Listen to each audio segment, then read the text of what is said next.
searching for the break of a day to follow away to you. 'Cause at the end of the day, I ain't looking for no reason to change. 'Cause everything is good for you. Baby, I can see we're gonna shout it out to the sky.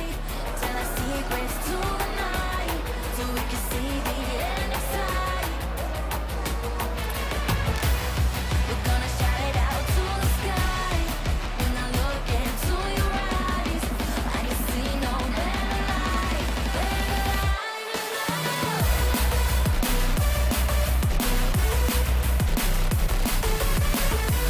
We're gonna shout it out to the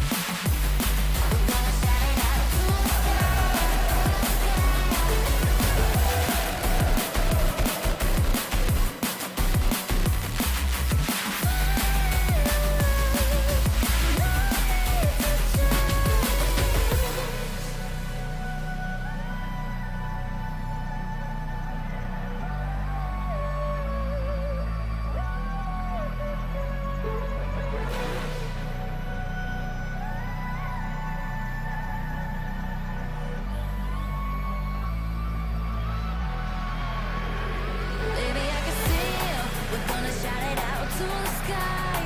Tell our secrets to the night, so we can see the end in sight. We're gonna shout it out to the sky. When I look into your eyes, I can see no better light in love.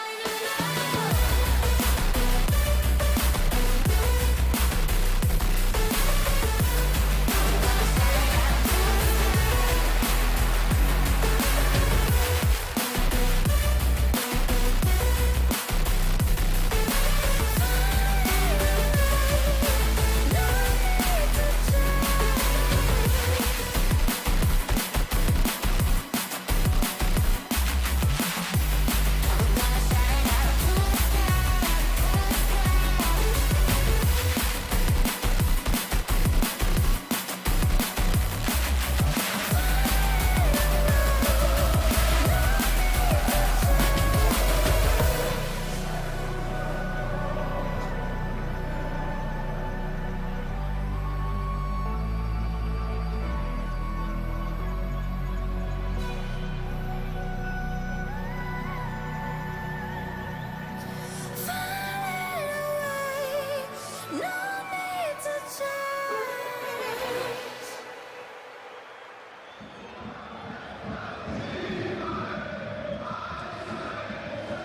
show and we'll fly.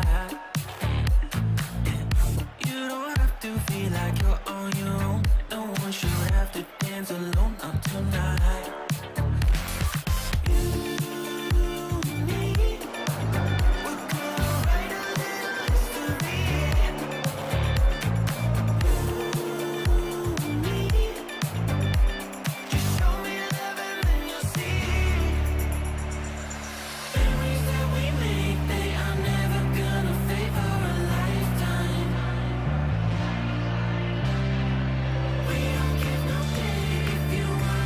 Away.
I do need you.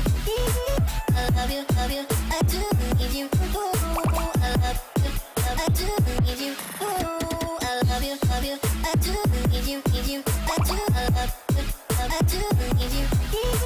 I love you, love you. I do need you. Ooh, I love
you. I do need you.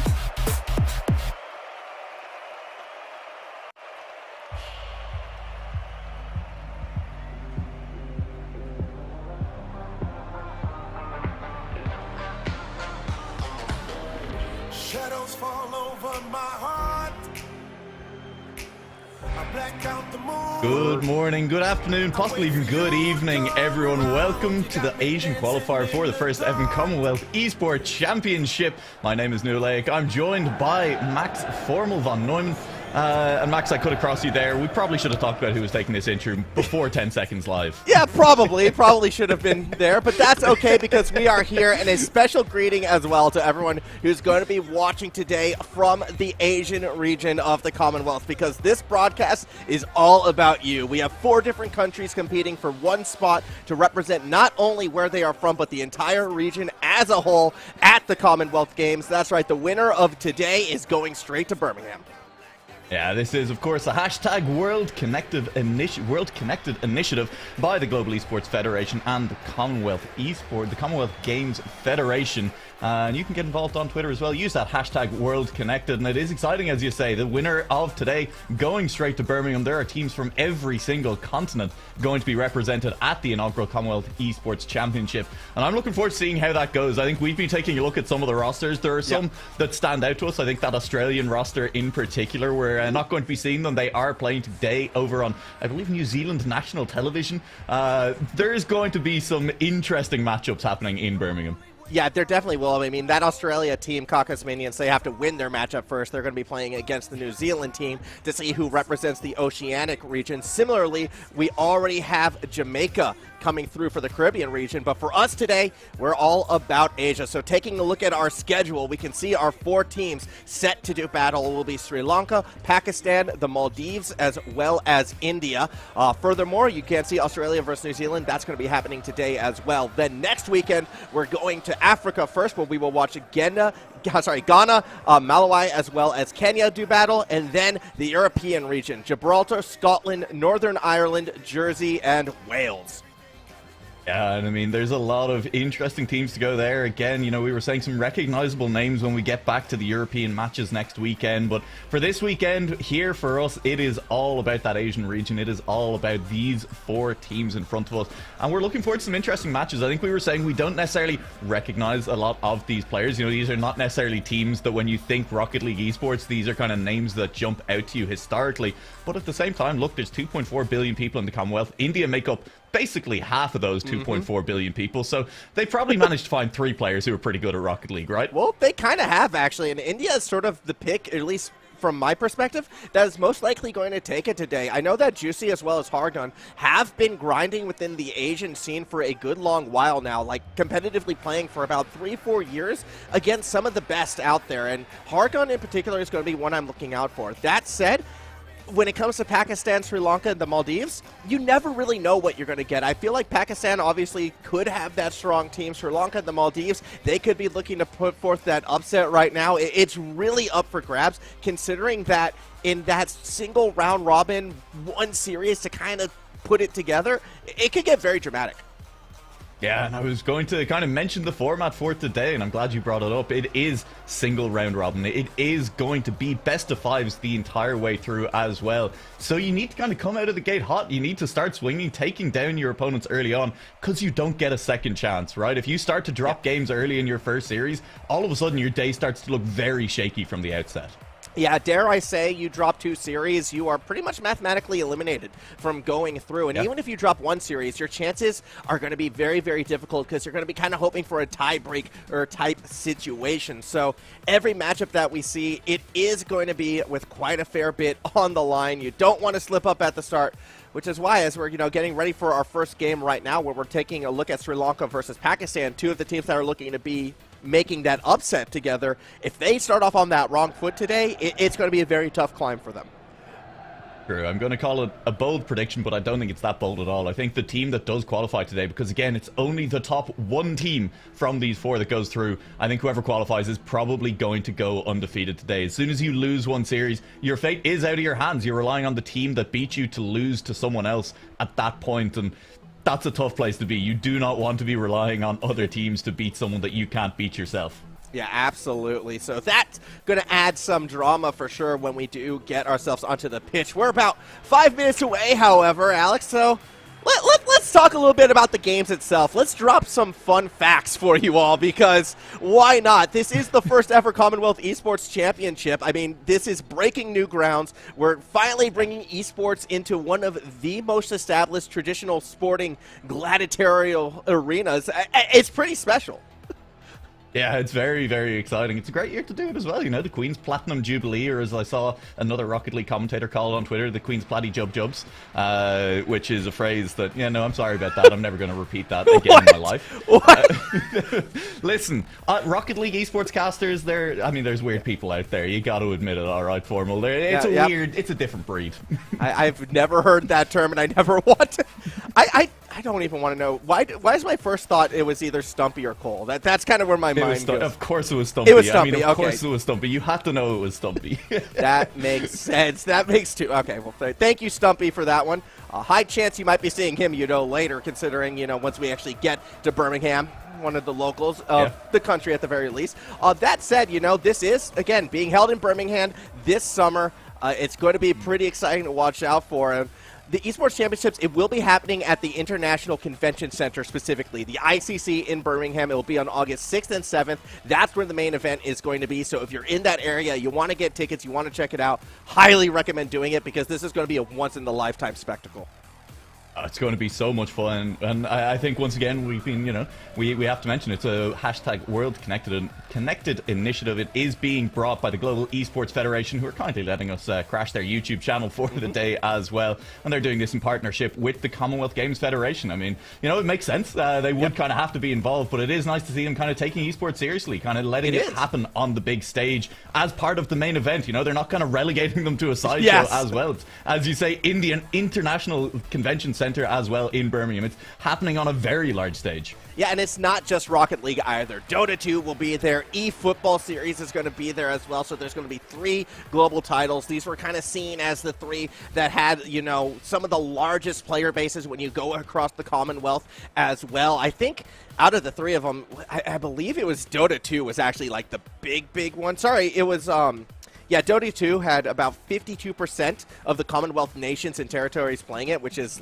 absolutely insane. Yeah. Obviously, over 30% for both Rocket League as well as the football title. So it's going to be exciting to see, the different esports also intermingle at this event.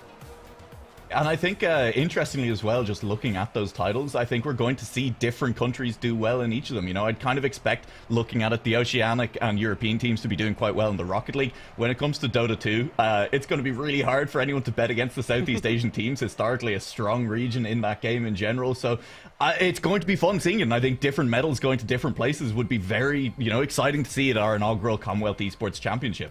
Yeah, I absolutely could see something like that happening. I mean, even when it comes to the Rocket League as well, I wouldn't be surprised if a couple of the favorites actually do fall a little bit short. We were kind of talking about it before, but that Wales lineup looks very, very strong. I know that's next week, but that's going to be a fun one to watch. You mentioned Australia as well. I think Canada might actually struggle a little bit, and I don't want to sleep on India either. I think this stream in particular is going to prove to a lot of people that India actually has a pretty strong Rocket League scene, a pretty strong Rocket League team, and they could make some waves. Absolutely. I mean, you know that another one of the esports I enjoy casting, and unfortunately not part of the lineup, not really part of any lineup, is Trackmania. True. You know, there's in that kind of region of Asia a growing scene for a lot of games, including Rocket League, including games like Trackmania. And I mean, some of the hype they bring to it, the energy that these guys bring to it, I mean, they love their esports, you know, they get into it, and it's really exciting. It's a huge region, and, you know, growth there can only be good for esports as a whole. Seeing them as part of the Commonwealth Esports Championship, if they manage to do well as well, I think we're going to see a lot of support for those guys. I think we absolutely will, and that's kind of how it goes. I think for all four of the teams that are going to be playing today, you know, there is a very diehard contingency of fans that are going to be going along, rooting on these teams, hoping they get their chance for that stage. We are, I believe, about under a minute away from kicking off this inaugural matchup right now, and I would ask for predictions on this one. I would ask to get a feel who we think is going to be favored between these two sides. I want to lead towards Pakistan, but, like, again, it's really tough to pick right now. There are so many unknown quantities between these two teams and this sort of matchup, especially when you include the pressure on what's on the line. It's going to be a very fascinating game. Yeah, ask me for a prediction after Game 1 has happened, which might be a bit of a cop-out, but, you know, I want to see how these players play. I think this is going to be a tone setter for both of these squads for how the rest of the day is going to go forward. This first 5 minutes of Rocket League is going to be an incredibly important 5 minutes of Rocket League in these players' kind of, you know, careers in general as they start towards this qualifier, and seeing how the pressure gets them as well. Some players thrive in that pressure space. Some players, it starts to look a little bit nervy, and you can kind of tell when a player isn't playing up to potential as well. We're going to be keeping an eye out for that in these first 5 minutes. Yeah, I absolutely expect these first game to be on the sloppier side, especially for those people who might tune in expecting RLCS. This is not going to be that, especially when we're looking at the Asian region as a whole as well. We're still in the age of all offense, no such thing as defense, and if I have the space to pull off some crazy mechanics, guess what? We're going to go for it. I'm expecting this to actually play out like RLCS APAC, perhaps at the start of the season, so maybe what the region looked like a year ago. That's sort of my expectations coming into this, so I'm expecting chaotic games, a lot of crazy plays, but at the same token, maybe a fair few mistakes as well. I think they're going to be some very fun series. It is, and it's fun Rocket League, right? I mean, it's not always necessarily clean, but it's fun Rocket League when, you know, matches are decided by mistakes as much as they are decided by big plays, right? And it's how teams react to those mistakes as well, especially for, as you say, young teams, matches where they are starting to get decided by those mistakes. Your ability to bounce back after a mistake, the mental, is so important. Yeah, it really is. And again, I don't think that a lot of these players have ever played, you know, with an opportunity to realistically go to an international land. That in itself is something very special. Like, it's insane. Like, even if we go back just this last weekend, you know, we got to watch a actually relatively established team, the Gladiators, also from the Asia Pacific region, the Asian region. They qualified for their first international land. Those players were in tears just to go to that RLCS major, and that's the major. That's not the Commonwealth Games. So you can almost argue that the stakes for this one are even higher. So this opportunity is not one that these players are going to want to let slip through their fingers. It's true. I mean, the other thing we saw recently happen was the, you know, Rocket League, the first ever collegiate world championship happen. And, you know, teams from Europe traveled to North America. Teams from around North America got to travel to Dallas as well. And all these players, a lot of them getting their first chance on stage, and we've seen how much it meant to so many of them. I've been keeping up with a lot of the tweets. A lot of players want to make sure that that is not their last, you know, LAN experience, that they get to play on stage as well. The experience is huge for a lot of players, and it can motivate you to grind again in the future. This could be a first step for a lot of these players to get to play on a big stage, to get to travel around the world as well on someone else's dime. Hey, it's a big opportunity. It's not going to be one they want to let slip. We're going to see teams hungry for it today. I'm glad you brought up, you know, the collegiate sort of world championship as well, because it also should be worth noting The United States of America, no teams within the Commonwealth. I'm sure a lot of people already know that. So it's not a LAN, again, designed just to sort of tower over, the European regions. Like, this is going to be a much more fair, much more balanced battle. It's really tough to actually predict a winner this time around. And now I can say for certain we are less than a minute away. Again, our opening match is going to be Pakistan taking on Sri Lanka. Two teams that are, again, maybe have a bit of an uphill climb against them. However, if they can start this day on a winning foot, carry that momentum when they go up against some of the bigger names, it could definitely be favorable for them. It probably will be, and of course throughout the day we will try and keep you updated. We're not going to be broadcasting every match here because, hey, we just don't have the schedule for it. We'll keep you updated of other scores from other matches as we get them, just so that we have an overview of how exactly the groups are going. But teams are starting to load in onto the pitch in very, very short order. We should be getting underway with the first match of this Asian qualifier for the 2022 Commonwealth Esports Championship. Oh, this is special. I'm so excited to see what this first goal will bring, because no matter what, it's going to be historic, right? Like, if it's a reset, if it's a double touch, it's going to be something special. I do believe that, and the question is, who is it going to come from? Now, real quick through these lineups, again, on the Pakistani side, it will be Anas, Preminis, as well as Arrow. For Sri Lanka, we'll have Suspicion, we'll have Mantis, and we will have Brain Freeze. Those are the names of the players jumping into this one. Of course, those are all the online aliases, not their actual names, but, for the sake of keeping things as traditionally Rocket League as possible, that's what we will be referring to them as. Yeah, it's probably fair, and I think also nobody here really has a vested interest in listening to an Irishman and an Australian man try to pronounce some of the names from these Asian regions. It's for the best that we're getting to use their Rocket League names at the moment, and I see players joining onto the pitches.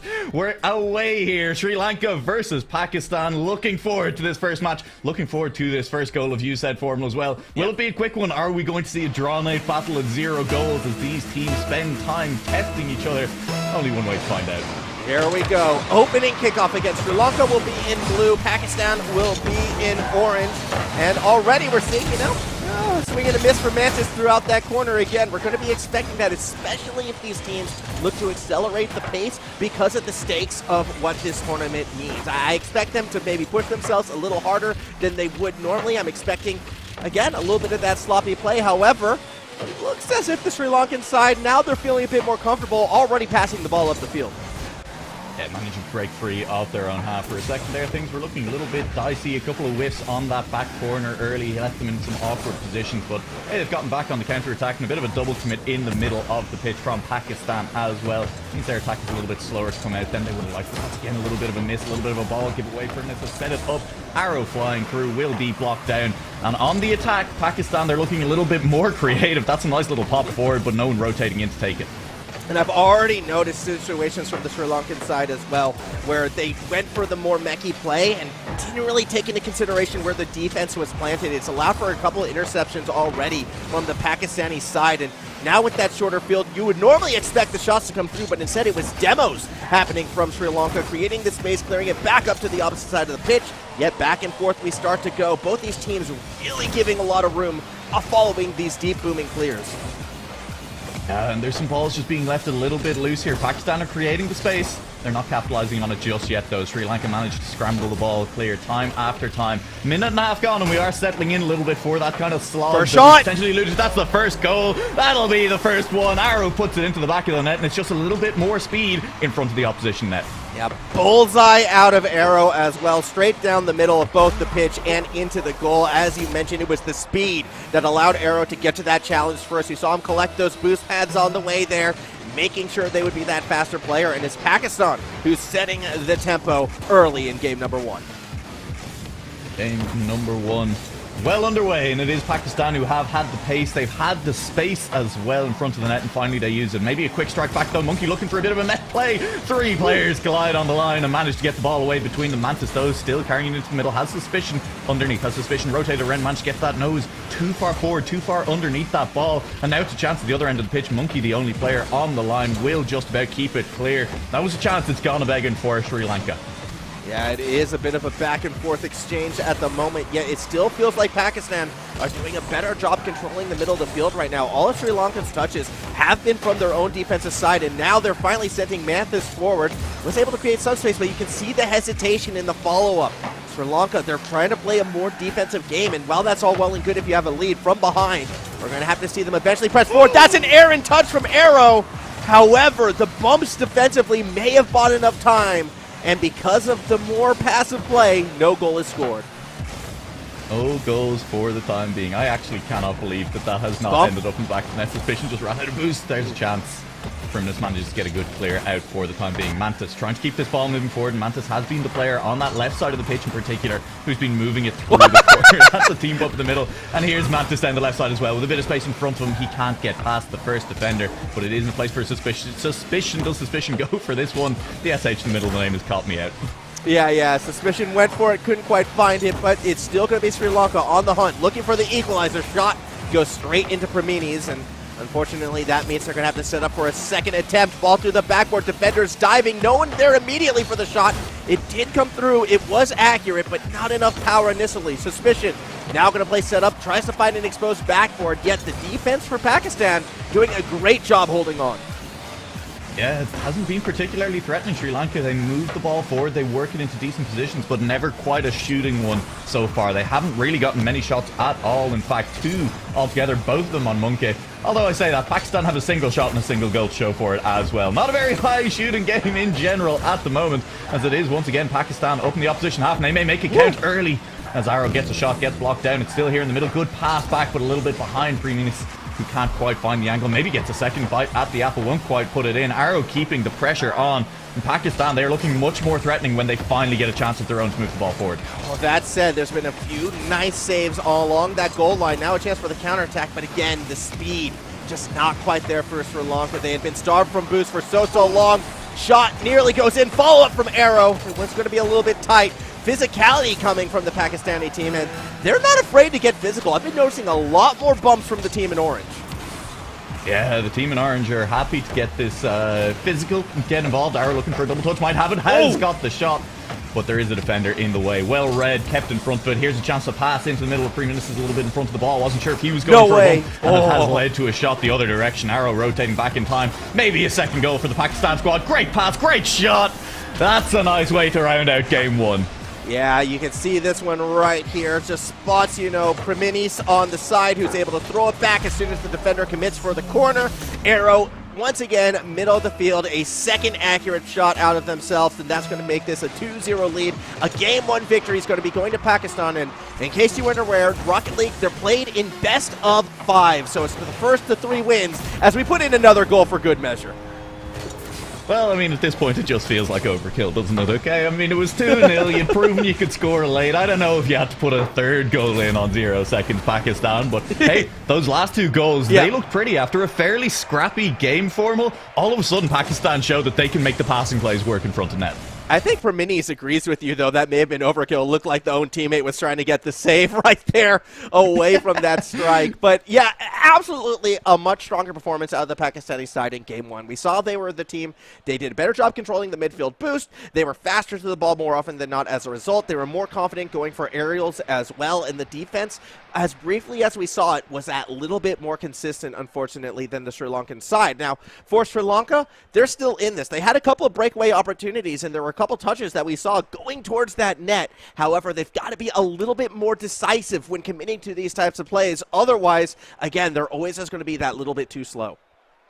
Yeah, and as you say, the touches were going towards net, but they were never quite getting the shot after it, right? Pakistan were getting there in time. We're cutting out the offensive play. And Sri Lanka, they end the game on just 2 shots, despite spending a solid minute and a half, 90 seconds, 2 minutes in the Pakistan half, kind of in the middle of that game, a time when it felt like they had the pressure, they had the control of the ball. They just couldn't quite make it count because there wasn't that decisive moment where someone just committed and managed to get a shot on target. And for a long time in that game, it was 1 goal and 1 shot for Pakistan. They end up with 6 shots because they just go on a rampage at the very end, but they were making it count when they had pressure early on. Sri Lanka, it's up to them to show us that they can actually make it count when they get time on the ball as well now. And that's what we're going to be looking to see as well, because if we were kind of to take the momentum of the end of game number 1 and just push that right into game number 2, you would have to think it could get worse before it gets better for the Sri Lankan side, because it's really starting to feel like Pakistan has gotten a feel now for this series. We're heading to the Aquadome for game number 2. Now, if you might be new to Rocket League and not fully understand, don't worry. all of the maps that you see, they're all the same regulation. So even though this one looks cool and underwater, it plays exactly the same. Yeah, and we won't talk about any controversies that may have happened last season where it was figured out that, hey, a couple of these matches were pixels different, but those have all been removed from rotation. So we're fine. As you say, all these maps identical. It's just cool. There's sharks swimming around now, and we're having a good time. Let's see if the change of scenery does help out the Sri Lankan side. Still looking for their first goal in the series. Pakistan looking to pick up where they left off. Reminis may look for touch attempt. He'll find it. What a way to score your first of game 2. There you go. First goal of the Commonwealth Games for Priminis, and yeah, it's going to be the double touch again. I liked how Honest was thinking, oh, maybe I need to help him out and has to use his flip just to get out of the way. There's the teamwork, there's the communication, and there is Pakistan with the first highlight goal of the series. And I think the worry for Sri Lanka right now is it looks like Pakistan are starting to feel comfortable. There's Anas coming off the back wall trying to assist. It leads to a shot for 3 minutes in the end. And there's a chance there. Sri Lanka, if they're a little bit quicker to get that ball out, maybe get a counter-attack going, because 3 members committed for Pakistan, but they're playing on the back foot now. They're playing like they have to defend the entire time. That's a worrying place to be for any team. Yeah, absolutely, but it feels like they've been playing this style since a minute and a half into game number 1, and they haven't been able to break out of it. Normally in Rocket League, you just need one big play, one big moment that you can rally around, sometimes off an opponent's mistake. Honest, lost control there, but again, it was a case of Sri Lanka just being too slow to the play, too slow to that ball, and as a result, they're still stuck on defense. Yeah, here's a chance to get it clear, but Mantis, he doesn't get the ball, he doesn't get the mid boost either, and that means much more pressure coming the way of the Sri Lanka defense. Pakistan will keep this attack going for a little while longer as they control the boost. Big miss by Monkey. Maybe that was a chance to beat out 3 minutes and actually get it that little bit further, maybe slow things down for them. But here comes the orange team, and it is an orange wave. They are not slowing down. They're controlling the pitch, the boost, the ball, everything they want at the moment. Yeah, no, they get that 1-goal lead, and it seems like they're just happy to almost sit on it at times as long as they can keep control of the situation. That was all 3 members of Sri Lanka committing, rotating back. We saw one defender get a touch. The shot actually a bit wide out of, I believe that was not Arrow, so that was out of Hamas right there, so it was a little bit off. Still, though, through that corner, it looks like Pakistan are going to be set up for another attack. And again, I'm going to say it, I think it's boost control more than anything else. It so often is in Rocket League when you see one team get this much position, when they spend this much time in their opponent's half, it's because they're controlling those mid boosts better, and that is absolutely something we've been seeing out of this Pakistan squad over the last 2.5 minutes of gameplay. They're really just not letting blue team get a sniff of the ball, and that's 3 minutes once again trying for the aerial play in front of the net. Doesn't come off this time around, but had the control, nearly beat out the defense. Anas looking for a play of his own. Mathis in a very difficult position is slow playing, and that is the correct decision with no teammates back, with multiple orange players bearing down. Mathis did very well to control that ball for long enough. Yeah, unfortunately, though, they were able to get the defense to rotate back, but now they have to press back forward again, and they're just never the second player to the ball. After every single challenge, we're going to see Pakistan there first because of that boost control, because of the speed they've established, and now Honest with a chance, backward pass, no one's home to take the shot. Perhaps a counterattack, it was a pinch. Arrow was able to collect and push it to the corner. I respect the pinch them. You're fully locked up in your own half for 3 minutes, your first decent chance at a breakaway, and you're like, will we shoot? No, we're going to try and pinch it. Oh, it's what I said before. No, that's the double commit we don't want to see from the Sri Lankan side. I think desperation's starting to set in, and I want to assume that pinch was called for. That's a shot, but it will be saved across the middle of the field. Yeah, Sri Lanka, every touch now is just turning into a shot, and they're sending everyone at the ball. This is a defense that's starting to panic. Yeah, but I mean, it's almost been working for them. They've been getting out of their own half a little bit more. There's been a couple of chances that are nearly looking like breakaways. Get out of the way! Okay, you have Monkey, he's clearing the way. No, keep hitting get out of the way or commit to the bump in front. Go for them at that point. They're still on the breakaway, though. Confusion has been sown, and maybe there's a chance. Mantis get there. He won't get there. And as is the first player to that ball. Mantis backwards, tries to make the touch, makes the read, gets a touch to the ball, but just sets it up for Arrow. Arrow now in the 1v1 won't beat out. Monkey Mantis in the middle of the pitch. It's going to be a shot on target. Mantis, no! Comes awkwardly off the post, and that means the second goal now for Pakistan. Okay, well, there's a little bit of that chaos we were coming to expect. Dare I say, Mantis had a chance, but it feels like hesitation again from Sri Lanka. That breakaway, the miscommunication, multiple attempts where it looked like the goal was open, but no player there for the strike. Sri Lanka, they need to commit on offense like they're willing to commit on defense, and this could be it. No! Oh, no! All 3 commit! Oh no, Mantis, you gotta score the open nets when you find yourself in that position. I think That's we'll it. just give benefit of the doubt. No! Well, not quite. Bruminus is back. Hands a bit sweaty. He's on the controller at the moment, right? It's the big stage right now, and that means even at the open nets, they're not that easy to score on. Suspicion's going to keep going, though. 30 seconds left on the clock. It'll take a miracle for Sri Lanka to get back in at this point. We're still looking for them to put their first goal on the board with 20 seconds left in game 2. Oh, that's got to be doing so much for the Pakistani confidence as well, knowing that they've left the net open a couple times and they have not been punished for it. I mean, it happens sometimes in Rocket League. The game is so fast-paced, and we mentioned this at the start of the broadcast. These teams are going to be playing faster and less comfortable than they ever have been within their career. So mistakes are going to come through, and unfortunately for Sri Lanka here in game number 2, it's going to cost them the win. Once more, though, Pakistan, 0-second goal, and this might have been the best goal from them yet. Yeah, I mean, it's not this. Well, I guess, look, we're underwater. I'm going to call it the salty run back. Not because any of the players are salty, just because oceans are salty. Okay? It's the salty run back. 3-0 again in game 2. And it is now Pakistan with 3 match points to close this series out. Sri Lanka find themselves in that incredibly difficult position of having to reverse sweep. Extra difficult when you have not managed to score a goal yet, Formal. No, and they were there. The opportunities were there. So you have to acknowledge the improvement that we saw from Sri Lanka. Yes, it got a little messy in that final 2 minutes, but they were able to create shooting opportunities. They were able to find those gaps, those avenues to get those goals. And it came from when they did start to push themselves, when they started to try to match the speed, when they were contesting more for the boost and implementing it. The problem was they got a little bit too over-eager, and we saw, pre-jumps over the ball, double and triple commits where no one quite made contact because I'm sure the communication was absolutely chaotic. And in those situations, Pakistan has proven once more to be the team that's a bit more cool, calm, and collected. They are able to keep the rotation strong. The pass plays are coming through for them. Sometimes they maybe get a little bit too far forward, which allowed those counterattacks. However, they have the confidence that because of their speed, they should be able to fall back in time. This is looking like it could be a sweep. Yeah, at the same time, these are the situations when one team has this much confidence, feel like the better team, where if things start to go wrong in game 3, all of a sudden, the confidence crumbles a little bit. Maybe the reverse sweep starts to be on the cards. It's a long way to go for Sri Lanka before that. I will just take a quick moment to highlight more similarities between game 1 and 2. It was not just a 3-0 to Pakistan for the second time in a row. It was once again 6 shots to 2 for Pakistan in favor against Sri Lanka as well. So very similar games, both times coming out with the 0-second goal, both times for Pakistan as well. It is up to Sri Lanka to break this trend, to actually make one of those shots count, to really start turning the screws a little bit themselves and see what happens when Pakistan are forced to play on the back foot. I think first goal here is going to be important. Pakistan, if they don't find it, if Sri Lanka don't find it, Pakistan start playing with confidence again, this is going to be a very rough third game. That's in. And this is the opening. This has to be it. It's off the post. Oh, no. That had to go in, though. I mean, they still have a chance as Monkey tried to back into it. Also, it looks to be like a little bit of a sub actually happening on the Sri Lankan side. Monkey now in, who was in before.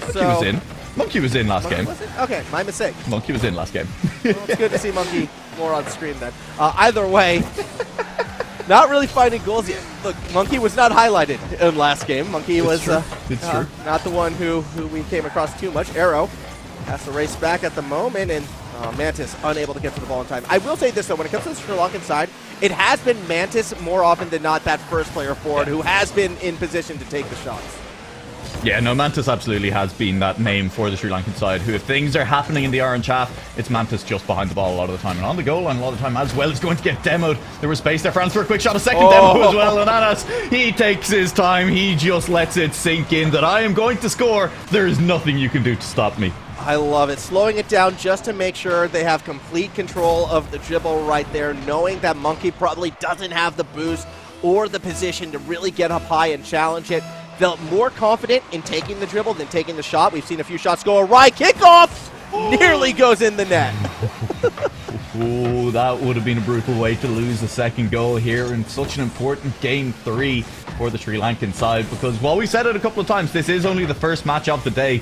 As soon as you lose a match in this qualifier single round robin 4 teams, one team goes through, all of a sudden your destiny is pretty much out of your hands from that point on in the day. You'd be relying on someone else to beat that team, and for the team that beats the team that you lost to also lose a game themselves. So this is Sri Lanka. They're essentially fighting for their lives, still fighting for that chance in Birmingham. Here's Mantis turning on the ball.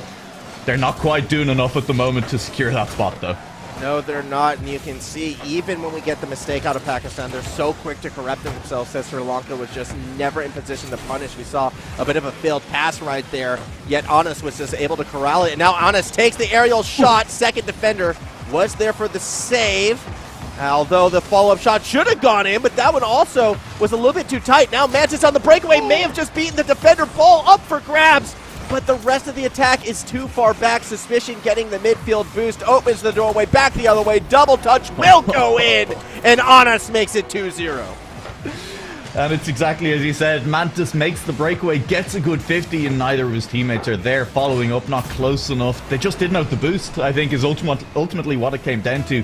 Monkey managed to pick up a 100 pad in the middle of the pitch, but at that point the play had already happened, and it was the counter-attack coming roaring back the other way.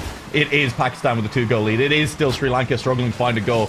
I think they need to get back into that mindset. Throw players at the ball. When Mantis makes a breakaway, just get in support. Yeah, we'll see if they're going to be able to corral it and put it together right now. As across the middle we go, looking for the redirect back down. Not quite going to find it. Maybe Sri Lanka can make something happen here. The touch is towards the net, and Suspicion gets the first goal for Sri Lanka. Okay, I mean, look, it's not a lead, but it is still a first goal, and that's equally important in some ways. Suspicion with the goal secure. Very important at all times. You know, just ignore where any of the defenders were. You still put it in, right? If you're only going to get one goal in the series, you got to make sure you're the one who does it, all right? Just. What about a second? What about a second? No! Oh, it's off the post. Suspicion denied a second one in that one. It would have been a very quick order and would have been a very quick tie-up of the game. What a way that would have been to get back into this series. There are 2 minutes left on the clock now. Sri Lanka, they've shown they can score. Are the heads a little bit higher now? Do they go a little bit more offensive? Will Pakistan be the next team to answer? We'll see as we start to try to challenge more in that middle of the pitch right now. Anas will be the one who does play it forward. Monkey through the corner, gets the second touch, gets a bump. Can't go too far with it. Arrow now. Another player forward, but it is going to be forced back, and we can see Pakistan, they're happy to give space to Sri Lanka. They're happy to play further back. They know they've got that one-goal lead, and it looks like they may have given it up because an awkward defensive touch just allowed Monkey to tie the game. They have that 1-goal lead. No, they had that 1-goal lead. It was a very awkward touch in the corner. And I think awkward here being shorthand for a misplaced touch. It goes straight to the middle of the pitch. Monkey is sitting there and waiting. And that's what we've been asking for from the Sri Lankan squad. Press further forward. Make Pakistan pay for their mistakes. Oh! That's a good shot on target. That's a good save on the goal line by Mantis. And all of a sudden, Sri Lanka, they're playing with a little bit more confidence, a little bit more pace. They are pressing forward. Their Suspicion challenging that ball. Won't beat Anas, but previously I think we would have just seen 2 defenders sitting on the line. Not even up in the air challenging that one for Sri Lanka. If they get another goal, all of a sudden, Game 3, this series in general, starts to feel very different. But this next goal, all important right now. This is a chance for Suspicion. The shot was on target, yet Anas was able to get underneath. Follow-up touch, though, from Mantis will go in. And for the first time in the series, it's Sri Lanka with the lead. Okay, now Pakistan playing from behind. What do you look like at this point? You've been comfortable up until this point. Sri Lanka hadn't scored a goal before this game. Now Pakistan have to play from behind, and if they've started to get into the mindset of, oh, one more game, if they've started to get into the mindset of, we just need to close this out here, all of a sudden this reversal in confidence, if Sri Lanka can manage to close this one out, could look very difficult for this Pakistani squad. This is a chance, maybe a bit of daylight between the teams. Can Sri Lanka make this attack stick? It's a good clear from Primitus. Here's a chance to shoot. Suspicion gets a little bit too underneath that ball, but look at the Pakistan defense. They're on top of each other, double commit, and they don't get it clear. It's starting to look a little bit shaky at the back. Yeah, and I want people to compare the 2 goals that Sri Lanka got. The 2 more recent ones. Hold the thought, though, a chance to tie, and Anas may have just pushed it wide. 23 seconds remaining. Pakistan running out of time to get the equalizer, especially if Mantis' shot rings true. It goes and gets saved. Second shot, though, saved again by Anas. Oh, here's Suspicion. Pops it high. You're just buying time as much as you're trying to set up the shooting chance at this point. With less than 10 seconds on the clock, you just need to deny this. Oh, that's a miss! Classic 0-second goal from Pakistan. 0 seconds. No, the control's not there. Ball on the ground. Sri Lanka have a game. So, back to the point I was previously trying to make. The goal that equalized happened when we saw the Pakistani team playing super far back, super relaxed, looking as if they just wanted to play defensively and kill time until the end. Compare that to the go-ahead goal. I saw all three members on the Pakistani team in front of the midfield line. They got over-aggressive when they got nervous, and that was happening towards the end as well. We saw the double commit diving saves. We saw them bumping and always sending a player down the field. It seems like under pressure, Pakistan chooses to get even more aggressive, and that's something to be mindful of, because when we look at the Sri Lankan side and how they've been scoring their goals, it's been off the counterattack, which preys off of people who overcommit, and that is that perfect recipe for what could be a disaster.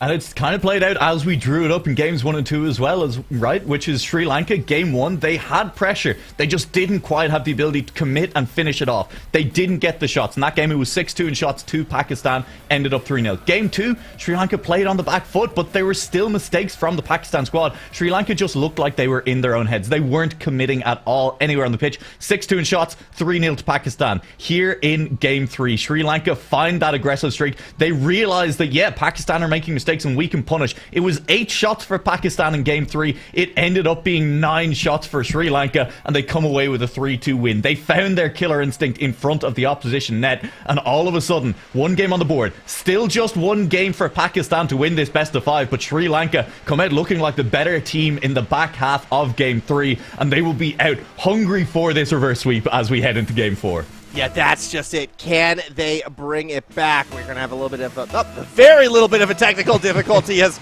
we get straight into this next game. Pitch goes in, and Pakistan strike first. Oh no, what a disastrous start to game 4, Mantis. It's the classic, you know, you're pre-flipping into it, you're showing off your fancy kickoff skills, and both of your teammates go for boost. You want to be set up for it. We are going to restart this match. Something happened there, apparently. Okay. And so we're going to be heading into this game again. Kickoff goal. All right, everyone needs to forget that. I haven't actually watched the Multiverse of Madness yet, but I'm assuming this is basically what it's about. Is, you know, time getting reset by 2 seconds when bad things happen. We're part of the MCU now. Yeah, very, very fortunate, I suppose, right there. A bit unfortunate for us, though, because that kickoff goal was so fun. But that's all right. I mean, if you're a fan of Sri Lanka and a fan of the comeback, I guess you can breathe a sigh of relief. We did kind of notice something a little bit off before getting into that lobby, so hopefully it won't take too long to get a new one set up right now. However, yeah, the story of this series has to be Sri Lanka finally finding their groove, finally finding a weakness against that Pakistani side, and it was that counterattack. It was finding the speed that they required. I will say this, though, as quickly as they were able to get that momentum, if that kickoff goal happens again or something similar to it, it's very easy for the doubt to seep in once again and for all that momentum to erode away. It's true. I was talking to a friend of mine recently who's a very good caster as well, but not of Rocket League. And, you know, one of the dirty words we use a lot on Rocket League broadcasts is momentum. You know, I mean, that one team is picking up momentum, is doing it. And he was kind of asking, like, is momentum genuinely that big a deal in Rocket League? And my answer was kind of, yeah, it is, because, you know, it's so much of a confidence game. It's your ability to go for plays and to make them work, and when things are clicking, things just work. We've all had those days in ranked where it just feels like anything you go for is going to go in. You turn into Midas, you got the golden touch, and when things are just going wrong and your hands and your brain just aren't quite communicating, when the confidence is lacking, all of a sudden teams start to fall apart a little bit. Can I take a guess? Was this a League of Legends caster by any chance? It was, yeah. Yeah. See, there's a big difference between Rocket League and really League of is. Legends. Momentum in League of Legends, it can be a thing, yes, but the games are a lot slower pace and a lot longer. Yeah. I bring this up because that's going to be similar to Dota. You won't see momentum affect the players in Dota like you do in Rocket League. And even when it comes to, you know, the football game as well, like Rocket League, because it's the team, because of how fast the pace is, momentum is absolutely a thing. The confidence to make those split-second decisions. No. The own goal! Well, Kind of sus formal, no? I feel as if that one could be the momentum killer. Suspicion, feeling sus right there. Oh, might be the imposter.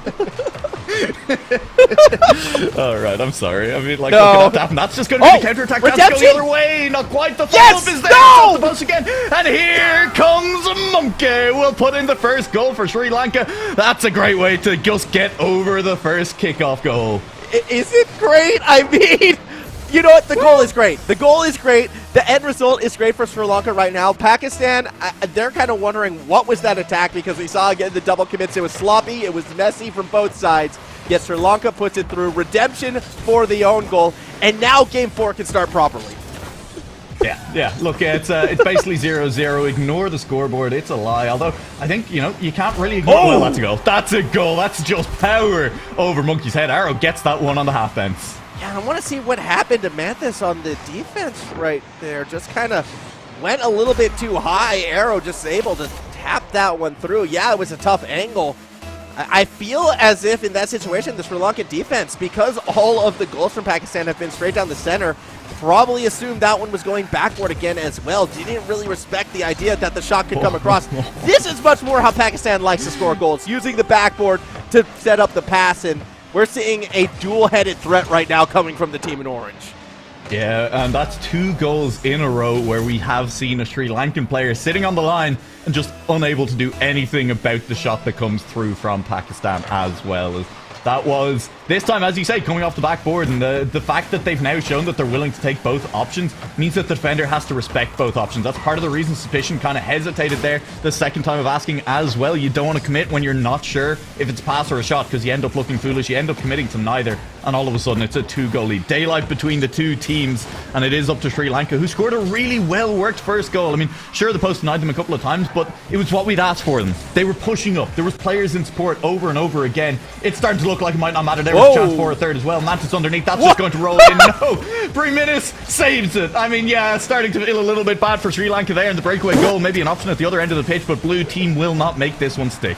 Oh, the gameplay is getting sloppier as the nerves rise. There's no other way around it. We're seeing a lot more unforced errors, a lot of misses, and it's making for some very heroic saves at that same token as well. Monkey looking for a teammate to pass it across the middle. We'll find Manthis has a lot of space to work with. Didn't stay with the play, however. Arrow throws it back up the pitch. Now it's Preminis, who again looking to control the field. We're seeing a lot faster pace, a lot of back and forth right now. I'm curious where the mistake is going to come from. That could be it, yet no one from Sri Lanka was there to punish. Not quite. That's a pinch out on the defense, though. Monkey, Mantis underneath this ball, looking for a second one. Confusion between the two of them. Mantis pops it high towards goal. No miss this time around. Priminus manages to get a good clear and gets a second touch as well. Put this one in a danger zone at the moment. Monkey slows down the play, but Priminus has stolen the boost away. And now Pakistan, well, they won't manage to make it count, as Monkey, even on low boost, manages to get a big clear that time around. Yeah, it absolutely needed to create that space as well. Sri Lanka is half a game away from dropping this series. They've got to get 2 goals, and they're back on defense once again. That would have been a nice pass from Arrow had we had someone fully committing, but with the demos happening midfield, it's actually Pakistan playing a bit further behind, looking for the double. Anas won't be able to find it. Now Preminis will have a chance. Manthis actually wins out on the 50. Arrow through the corner, throwing it back down. Here comes the chance. Suspicion crosses up the defenders, who make the backboard read and clear it to safety.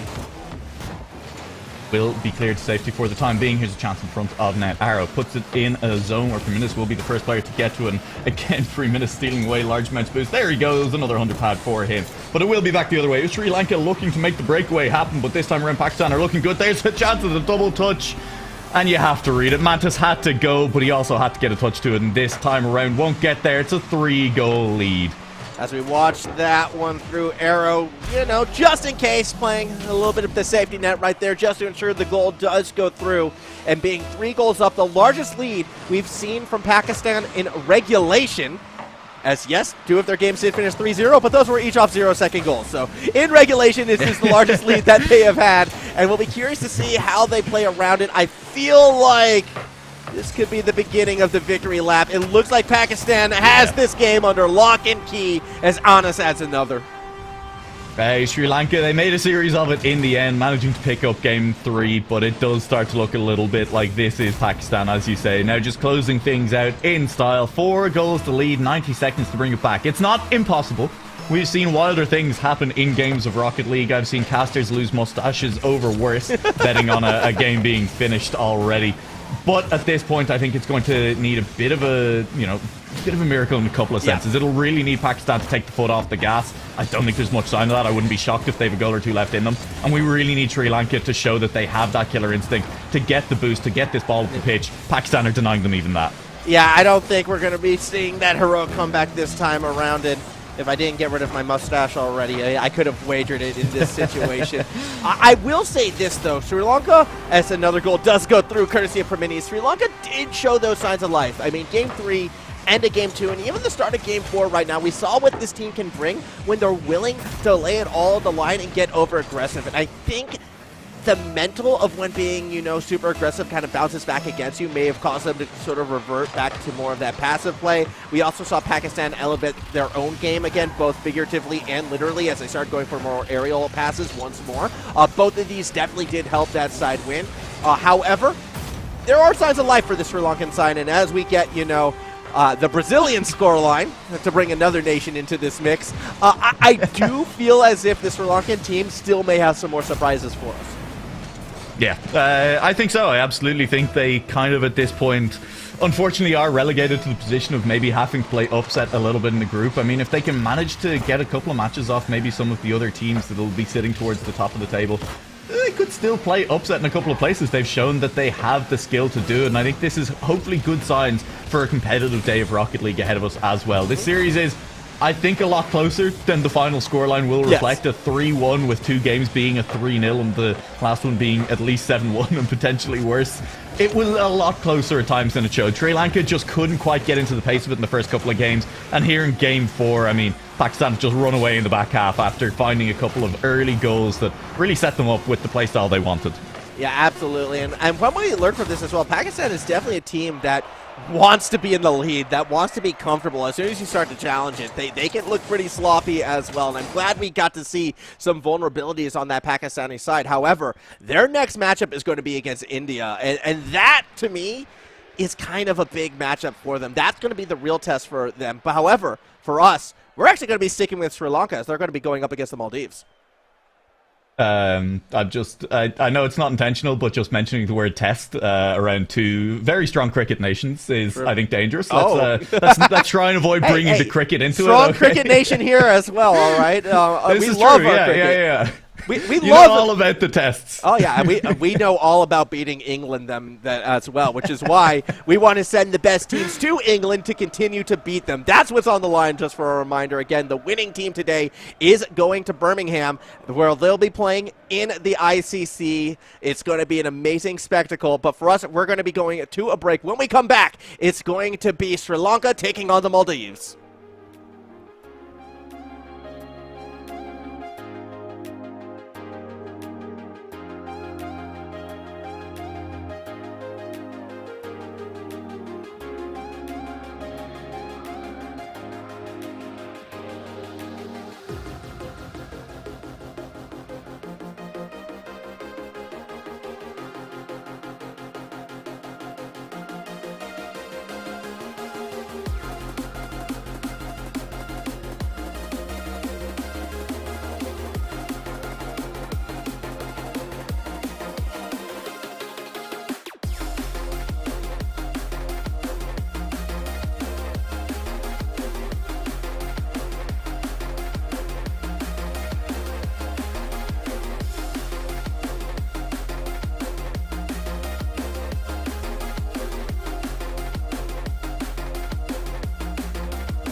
Welcome back to the Asian qualifier for the Commonwealth Esports Championship. It's the first ever one. It is happening in August in Birmingham, and we have our first match of the Asian qualifier out of the way. Pakistan have managed to take down Sri Lanka, and for a while there, Formal, it did look a little bit like we were going to get the 3-0 of 3-0s as Pakistan closed the first two games out with that scoreline. Sri Lanka with a big bounce back in game 3, though. They made it look like a series.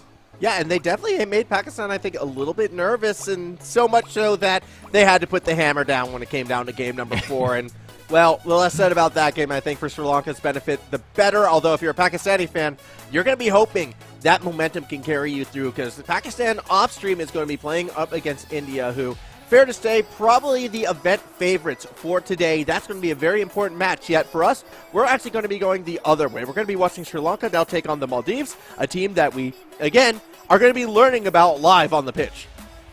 Yeah, and I think a super interesting match just in terms of how the day plays out, right? Sri Lanka come off the back of a loss. If they want any hope of staying alive and taking that top spot in the group, making it to Birmingham, they need to win both of their series from here on out against Maldives and then against India. At the same time, they come in fresh. They're coming off the back of a loss. Maldives, hopefully they've been keeping warm because they come in fresh. They have to just play their first series of the day. They still have the chance at the 3-0. And as we said, we kind of do reckon that 3-0 is going to be what carries the team to the very top, brings them all the way to Birmingham. So in terms of just how these two teams are set up coming into it, just in terms of how warm they are, the mentality, it's very different places. Yeah, and it's going to be super exciting to see what this Maldives team can bring out. Now, we've already seen the Sri Lankan side, Suspicion, Mantis, as well as Monkey. For the Maldives, the expected lineup is going to be Musha, Noxys, as well as Not Shroud. So Shroud unfortunately couldn't make it. We got the substitute. Not Shroud will be playing in this one right now. And I'm so curious because this is, again, one of those countries that we don't really hear about too much in the esports world. Like occasionally, India, as I mentioned, they've had some players with some experience, competitive experience at a larger stage. Pakistan as well has been slowly growing. Even Sri Lanka, you can say, has had, you know, a couple breakout players, but the Maldives, a lot of unknown about this country, a lot of unknown about what they're going to bring, and I'm so excited to see how competitive they are. And it's one of the things I'm excited about in general with kind of maybe a rise of national esports. We're going to be seeing players that we don't necessarily get to see otherwise from countries, as you say, like Maldives, from a lot of the other countries in this Commonwealth Esports Championship. They're not necessarily big esports countries. They're not necessarily producing pro players. But, like, we all love national sports for a reason as well, you know? We do love to see when the underdog team manages to take down Portugal in the football or something, you know? When a team that really shouldn't be winning matches all of a sudden pops up and takes down a big match and qualifies for something. There's a chance for that now in the Commonwealth. There's a chance for people to get on and get behind their nation as well. And that's just a ton of fun to watch being brought to esports. Exactly. So that's why we're going to be keen on this matchup as well, because these are the two teams that we did kind of peg perhaps on the lower end of the table. If they're going to get their one big victory, you would think it would be this series right here. This is a chance for either Sri Lanka or the Maldives to really just sort of show off and prove themselves to be, you know, competitive at this global scale. So this is going to be a fun match either way. Again, we saw how chaotic things can get in that last series, especially when Sri Lanka starts to increase that tempo and really push themselves. Yeah, they don't always hit the ball. In fact, sometimes they go sailing right on over it, but then there's going to be two other players right behind lunging at the ball as well. So I'm expecting to see some chaos, hopefully heating up just as quick as that last series did.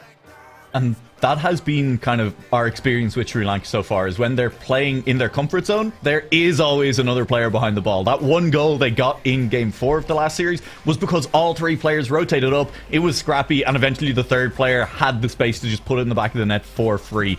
When they start to get in the back foot a little bit, when they're not playing with that confidence, we just see maybe Mantis pushing forward completely alone and the other two players in their own half, nowhere near the play, not able to impact it. So what we're looking for here in Game 1 from Sri Lanka is, as you said, that cohesive team play, following up, teammates behind the ball, and managing to keep the pressure on Maldives. Maldives, we don't really know what to expect. Are they going to be able to disrupt that? Because Pakistan did a really good job of taking boost away, denying Sri Lanka from doing that in general. And if Maldives can come out of the gate swinging, if they were maybe watching the previous match as well, maybe there's a chance that once again we see Sri Lanka start on the back foot. Yeah, and I really am curious about that point in particular, how much they've been able to gain from sort of watching that past series, whether or not they're going to be able to bring it back and sort of, you know, okay, we learned they like to stay really far back on defense when nervous. Okay, let's set up our plays from the middle of the field, like what Pakistan was able to do. Can they emulate that Pakistani style of attack, or do they have their own style? Do they like to get physical? Are we going to see more of a bump demo game? I know Pakistan brought some of that, but it was never super effective. Maybe the Maldives are the team that's going to bring that to the equation.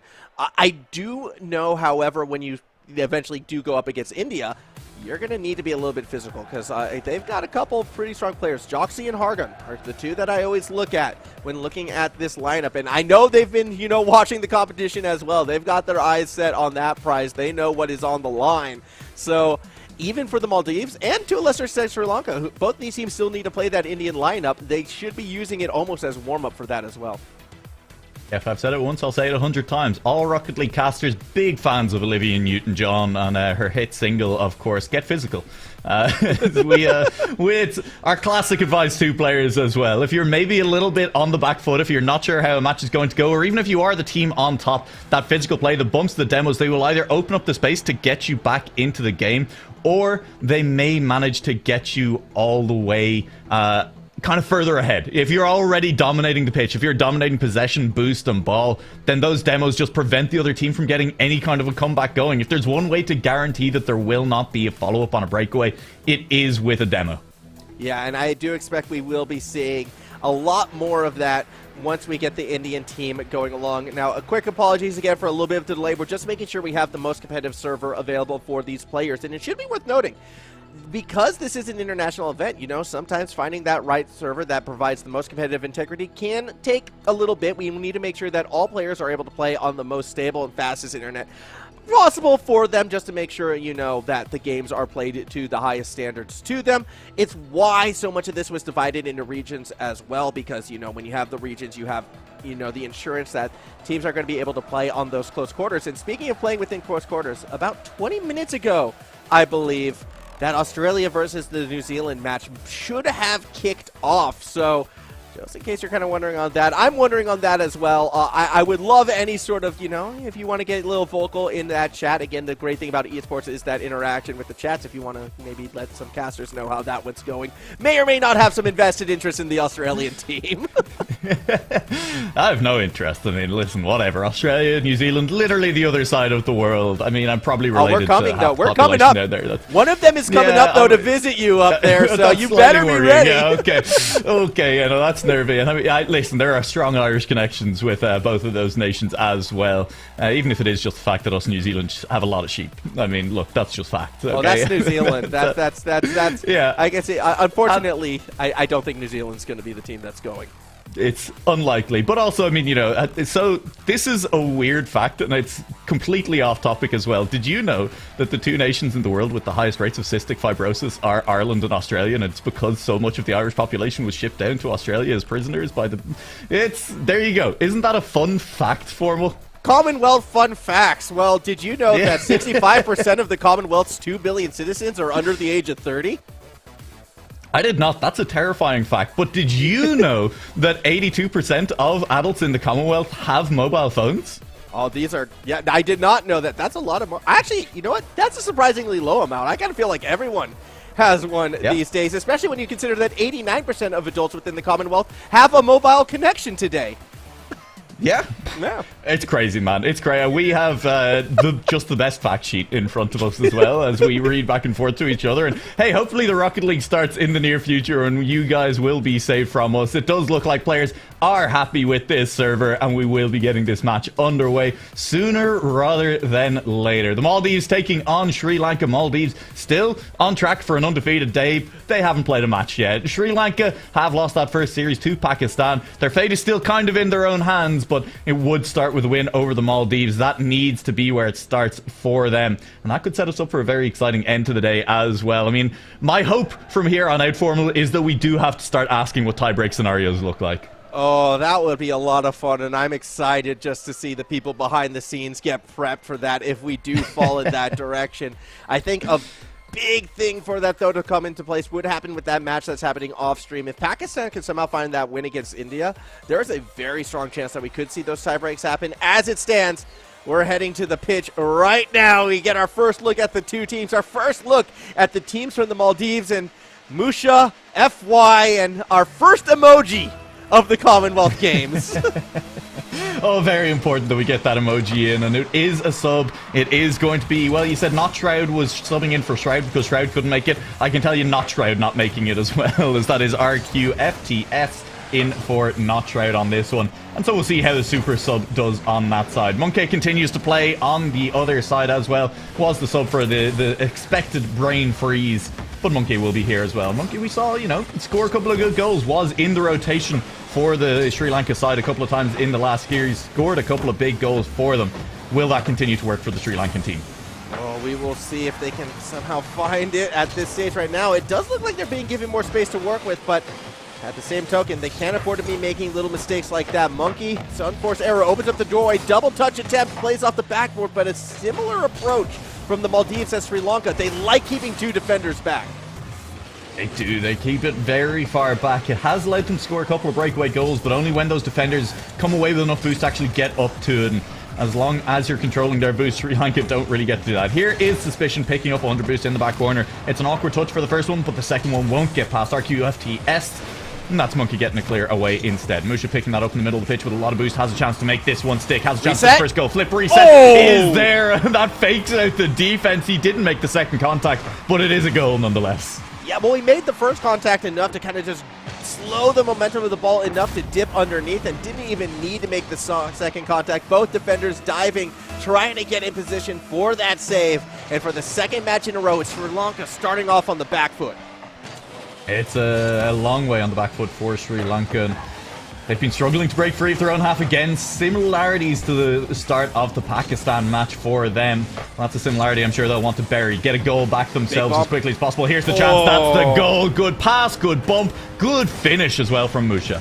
And something that I'm noticing about the Maldives, yes, they are only sending one player forward more often than not, but they fully commit to their plays. When they're going for passes, they're going full speed into them. When they're sending a player up the field, it is all boost all the way up the pitch. This is a very fast team, a very decisive team, and that was something we were actually a little bit critical of both Sri Lanka and Pakistan. I think this Maldives style actually is the winning style today, and if they continue to be as committed as they are right now, they might find a lot of success before this evening is done.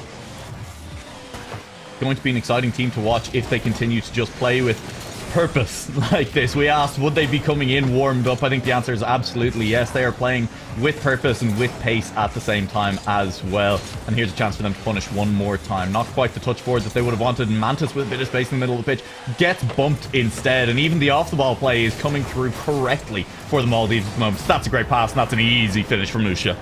Oh, just playing it right through the corner right there as we watch this one again. I mean, even when Rofs kind of just makes that first unforced error, it causes two defenders to bite. They weren't expecting the miss and able to recover and just play it right on through.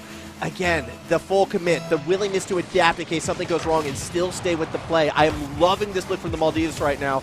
This is a team that's actually being set up to possibly be, you know, that team that can vie up against the other powerhouses of the region. Yeah, absolutely. It's going to be a bit tough for them to maybe show what they're worth here on the stage, but they're doing well. A pass like that won't be great, but Mantis won't have a great shot either, and it won't be a finish. It will remain at 3-0. Once again, Sri Lanka in this position, struggling to find a goal, and 3-0 down in game one. It hasn't even taken a 0-second goal to get to that point this time around, and Maldives, what did I say about committing, about purpose? There was no doubt in the back of FY's head that that was ending up in the back of the net. Yeah, as we watch that again, just crossing up the defender again, full speed into that play, just absolutely piercing that one down and in. 4 goals just halfway through game number 1. Get comfy, everybody. Get really comfy if you're from the Maldives. This is turning into a bit of a highlight reel from our team in blue. Yeah, and what better highlight, what better stage to get your highlight reel on than with your national flag and with your country next to your name. It's got to be feeling pretty good for these players as they make their international debut, and they do it in style at the moment. 4-0 is the scoreline. Sri Lanka, we have seen them make their way back into a series in the last one, but it took until game 3 to do it, and it took them turning the game into a very scrappy one as well. I'm not entirely sure Maldives are going to give them the breathing room to make that happen again. All that said, Sri Lanka had a look. A risky defensive pass, though, straight across the goal does get through, but now Sri Lanka, they're willing to try to challenge. That's the first interception we've seen from the team in orange in a good long while. They don't turn it into an immediate goal, and on the counterattack, they were initially beat. The third member makes a nice challenge. Monkey still cheated forward, isn't able to keep control of the ball. Pace starts to slow down, and that's going to benefit the Maldives.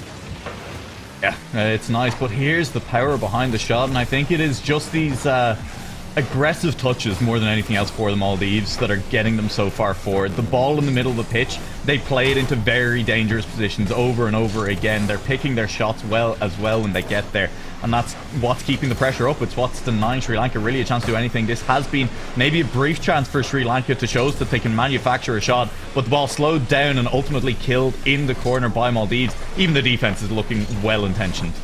Yeah, they are going to try and stay back right now, though, and I do like how far back they play. Maybe I would like to see one player a little bit further forward, because for a brief moment we did see all three on that backboard. However, they're confident in the backboard defense. That's also in the backboard offense, as it turns out, as they get their 5th goal. That was so clean. That flake up from RQ up to Musha and the pass back. I mean, sure, Musha would have liked the double touch for their own highlight reel, but hey, RQ will take it. That's a nice 1-2 play off the back wall, and no way for Sri Lanka to defend it. It's 5-0 here in game 1. Their first game of the qualifier. What a statement from the Maldives.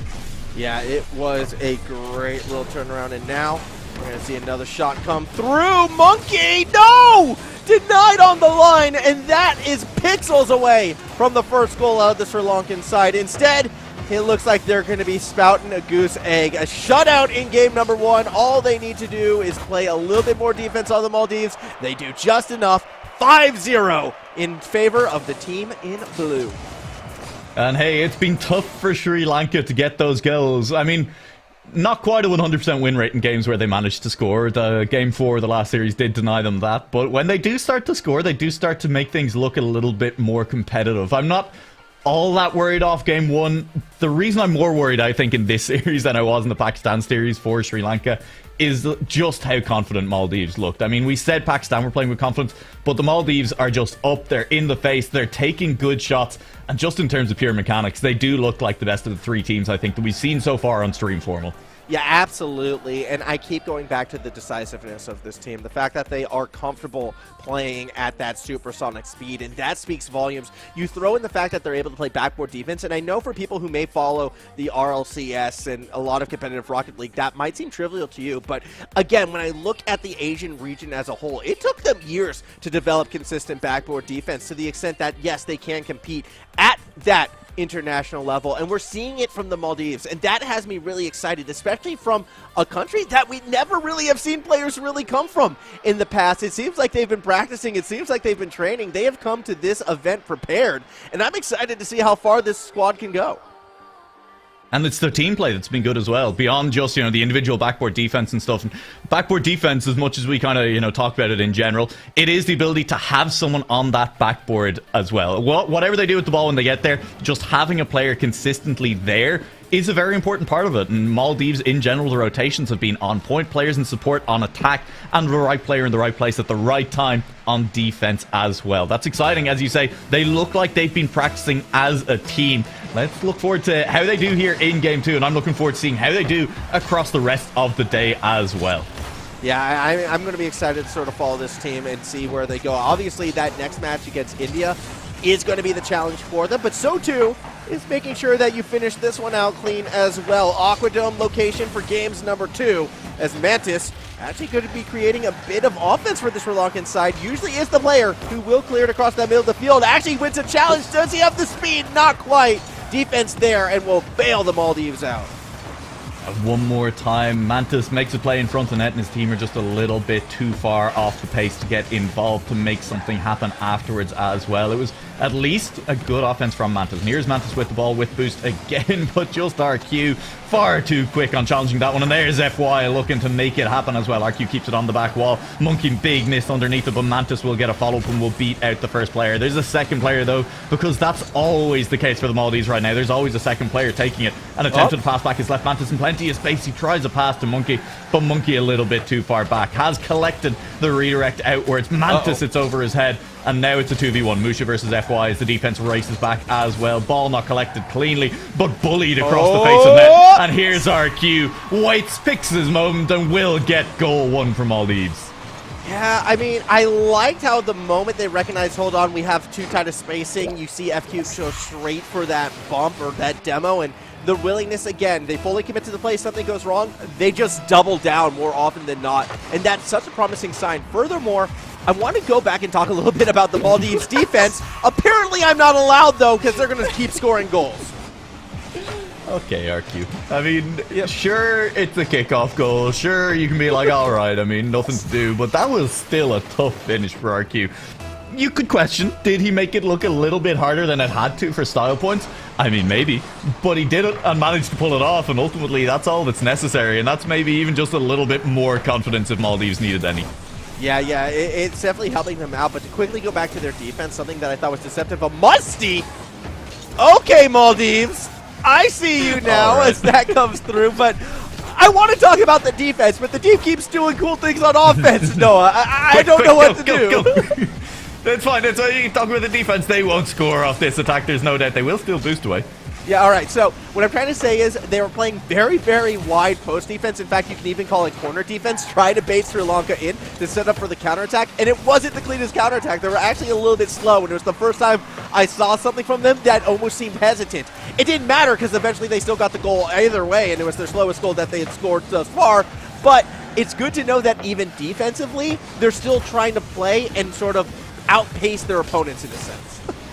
Yeah, they're still being proactive with it on defense. They're still kind of making their opponents play their game, which is an important thing to do, and it's a very difficult thing to do as a Rocket League team, is actually dictate the gameplay when you're defending. I mean, so often, and obviously the team with the ball should be kind of dictating what happens, but we're not really seeing that here in this game. Sri Lanka feel like they're not the team making things happen. That's a good save from Suspicion from a very awkward position on the post.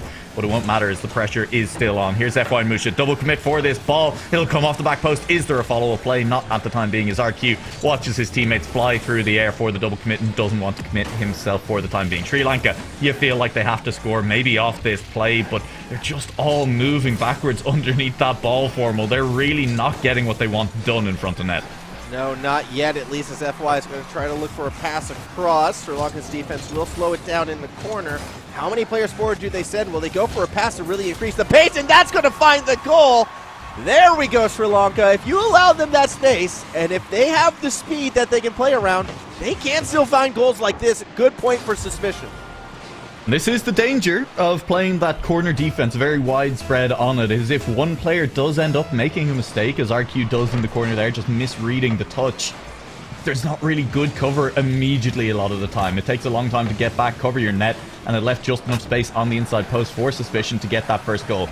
It will be, I'm sure, Maldives looking to reopen this gap, though. I mean, they have been lethal on offense over and over again. FY off the ceiling, looking for the ceiling shot, won't find it. Musha misses, and it's a boost steal away. It's a good pass backwards. FY, I think, almost not expecting how good that pass was going to be. Had a chance to bury that one and to put the lead back at 2. Instead, Sri Lanka back on the counter-attack. Good control from RQ on the back wall. The defense continues so strong. Set up for Mantis, shot on target. Big save. FY keeping the goal clean. Yes, we do see another one get lobbed across that middle. Musha doesn't quite get there, and this is an opening for Sri Lanka. The touch was a little bit wide and not quite powerful enough. Maldives defense able to fall back again, still challenging every touch, still finding bumps. Actually, on their own defensive side right now, the pass was there, but so too was the defensive clear. Great read from Musha, who definitely is looking to be the star player of this Maldives team.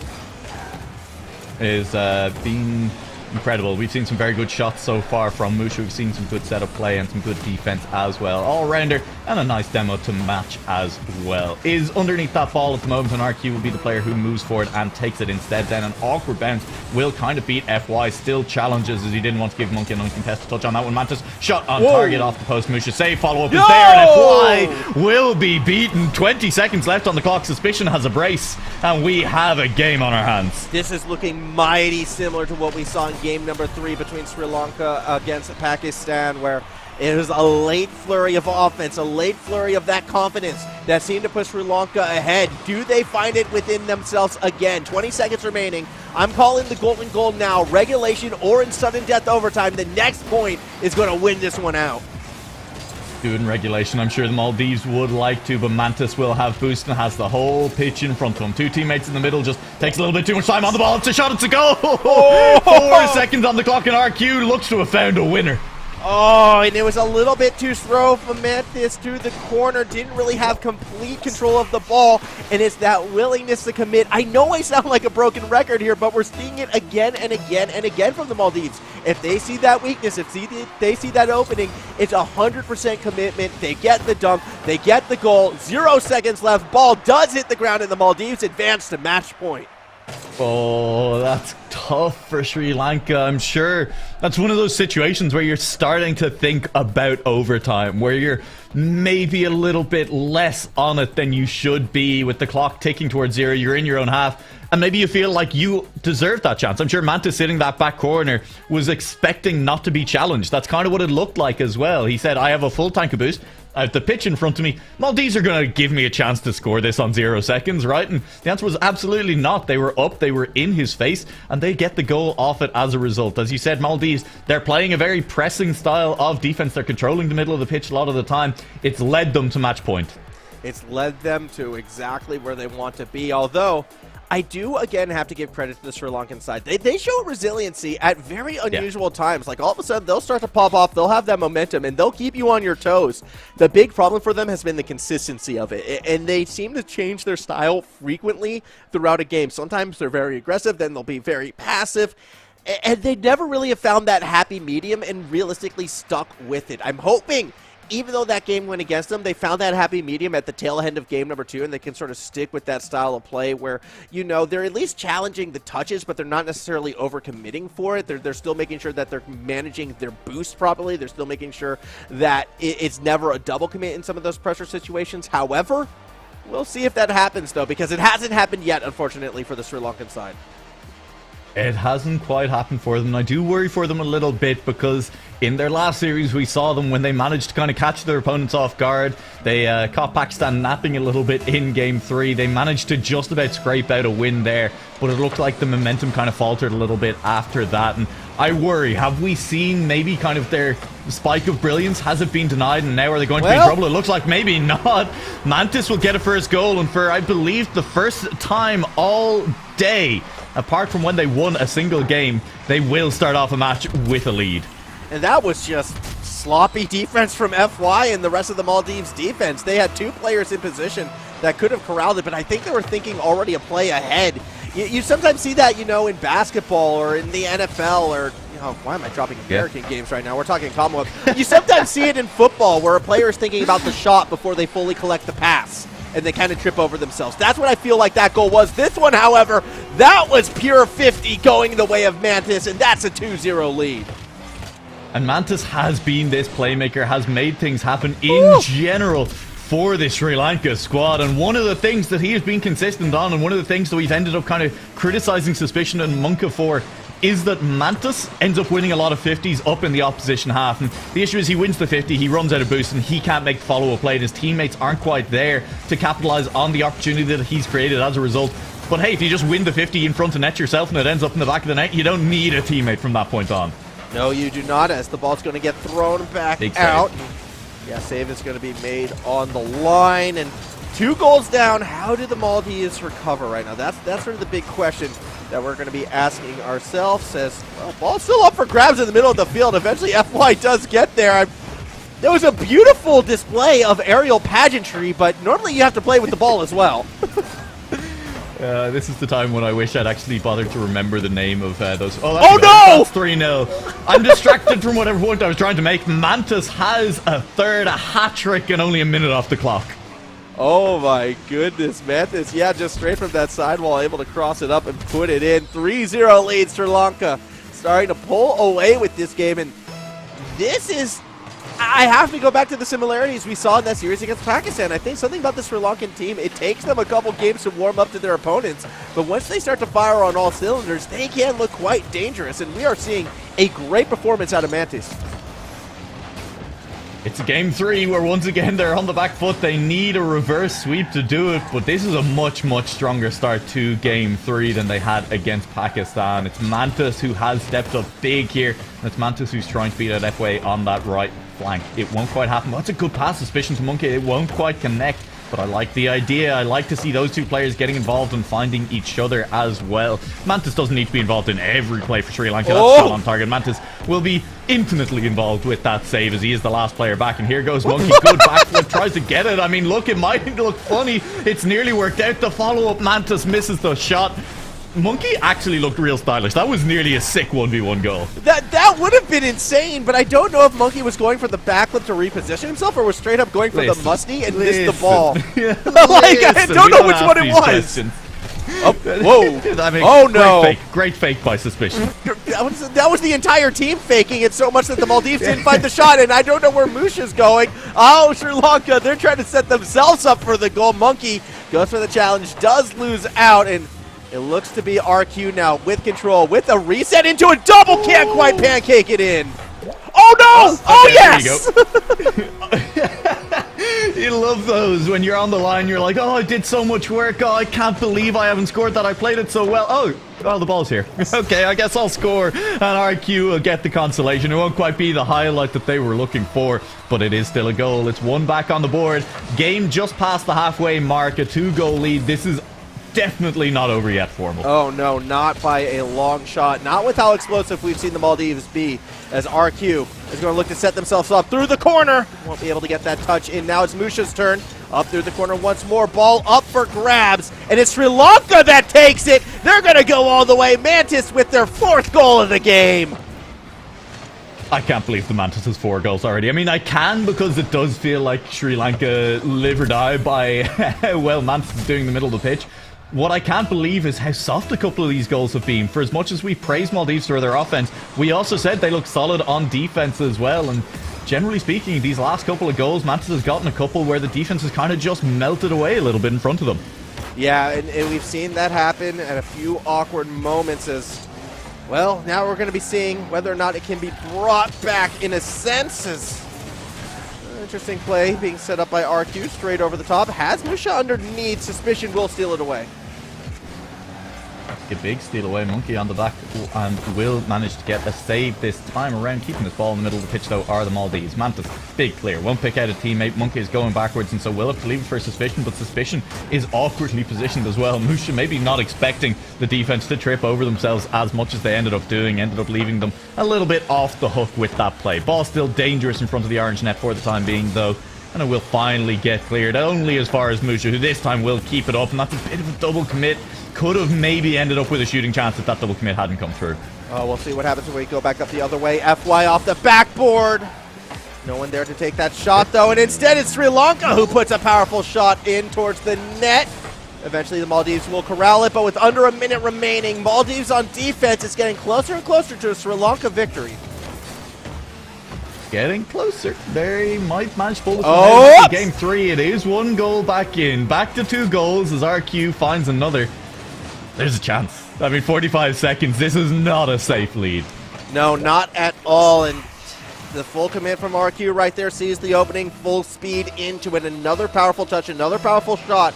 Sri Lanka, they cannot afford to let any more plays like that get through because quickly that 2-goal lead can dissipate. The kickoff works in their favor. A goal right there could have ended it. Once again, the Maldives have to start a play from their own defensive side. Musha misses, and it causes Mantis to bite. Mantis has been the star player thus far, but the rest of the Sri Lankan defense does hold on. Now Mantis open net, tries to punish. Too slow of a shot.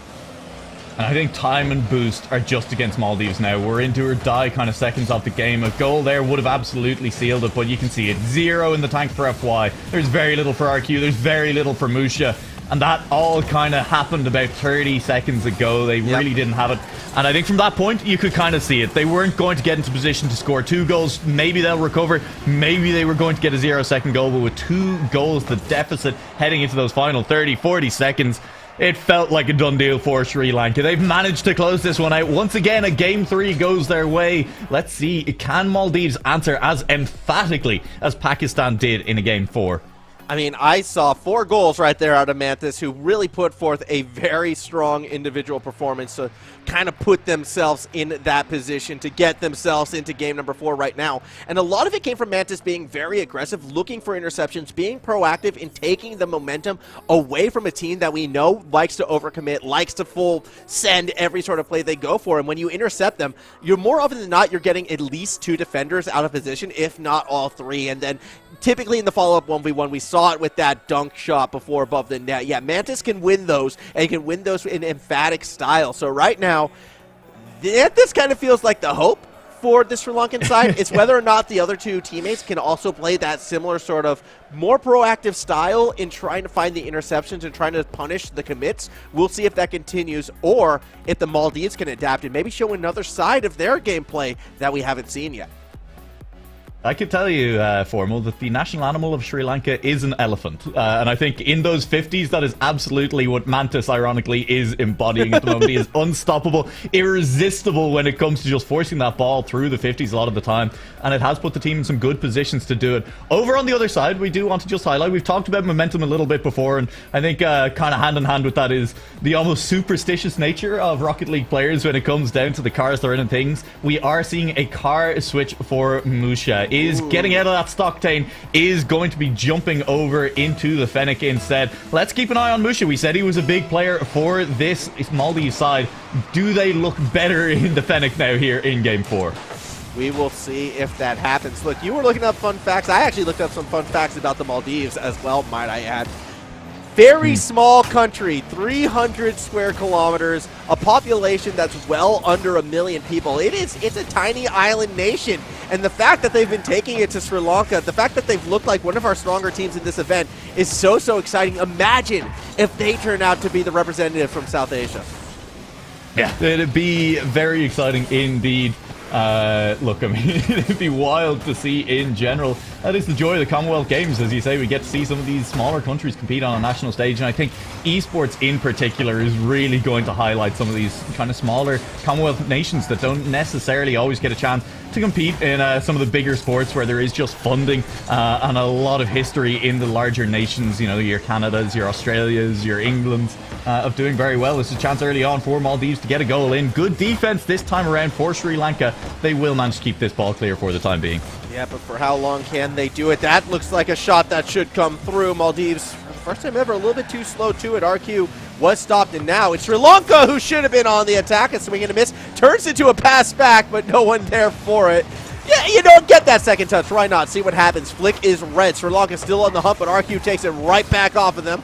A little bit of ping pong will go in favor of the Maldives with a pass across the middle. But again, hesitation now on that back line, and this is something I was trying to hint at. I think we're going to see a different look with the Maldives. I think they're going to be a bit more patient here in this game, and, well, patience just may have paid off. Flick up off the backboard, but RQ can't get high enough for the shot. It'll be a close one. It's 2 minutes gone already here. The time has flown in Game 4. I honestly can't believe we're at 3 minutes left in the match. We still haven't found a goal, but there's been chances at both ends of the pitch. They are looking to find a first goal, and this first goal is going to be all important. Here's FY. Space. Good landing. The flip reset. Oh! There, the wave dash nearly got him in position, and it hasn't led to a goal just yet. A follow-up still there. It is going to be down to whether or not Sri Lanka can break free. If this one, FY is up quickly. No! Players underneath it. There's no follow-up for it. FY has a backflip, is looking still for it. Suspicion with a recovery after that first miss, and manages to get the ball clear of the line. Oh, that's going to be frustrating for the team in blue right now. The Maldives would have loved to put that one through, but it was their own little mistakes that wound up costing it. This time, though, FY will drop it in front of the net. Defense falls back to recover. Center attempt stopped, actually, and now we go the other way. Monkey, the sub, creating the space, gets the pass back across the middle, no one there. It's so close, and I mean, Maldives, if this slips away from them now, they'll be kicking themselves. They've had the pressure, they've had the chances to shoot, but it has been great defense as well from Sri Lanka. There is nothing you can take away from that, and Maldives have been pouring on the pressure so far. Here they go, one more time, 2 players. Oh, no! The own goal! We've seen it once already, this time a much more critical one. Oh, was it suspension again? Yep, That would be the yep. second time. It was a double touch own goal! Oh, I mean, nothing to be done there, right? Like, I mean, that was genuinely just unlucky. It's even more unlucky it's suspicion a second time in a row. I've never seen the double touch own goal. That's the first for me. That's special. For someone who talks up the quality of the Oceanic region's own goal I mean, I'm shocked that capabilities. you haven't seen one. I mean, Ooh, big miss. we need to sign suspicion up. Get him to the Direwolves now. Either way, shot will go through. Musha puts it in, and it's a 2-0 lead for the Maldives. Oh, I really hope the floodgates aren't about to open. I want to see Sri Lanka get back into this game. We've seen them regain from the 2-goal deficit already once in this series. That time around, it did kind of end poorly with a goal going in at 4 seconds, but with 90 seconds left on the clock. Sri Lanka, I mean, we said with 1 series loss, you were maybe unlikely, your fate not really in your hands anymore. I think 2 series losses is going to be far too much to get out of this tournament. We need to see them regain right now. 60 seconds left here. Yeah, it's impossible for them. They need to get back in now. They have 60 seconds to do it for them. Oh boy, 2 goals required. Can Sri Lanka pull it back? Manthis has been the player to watch, will lead the charge.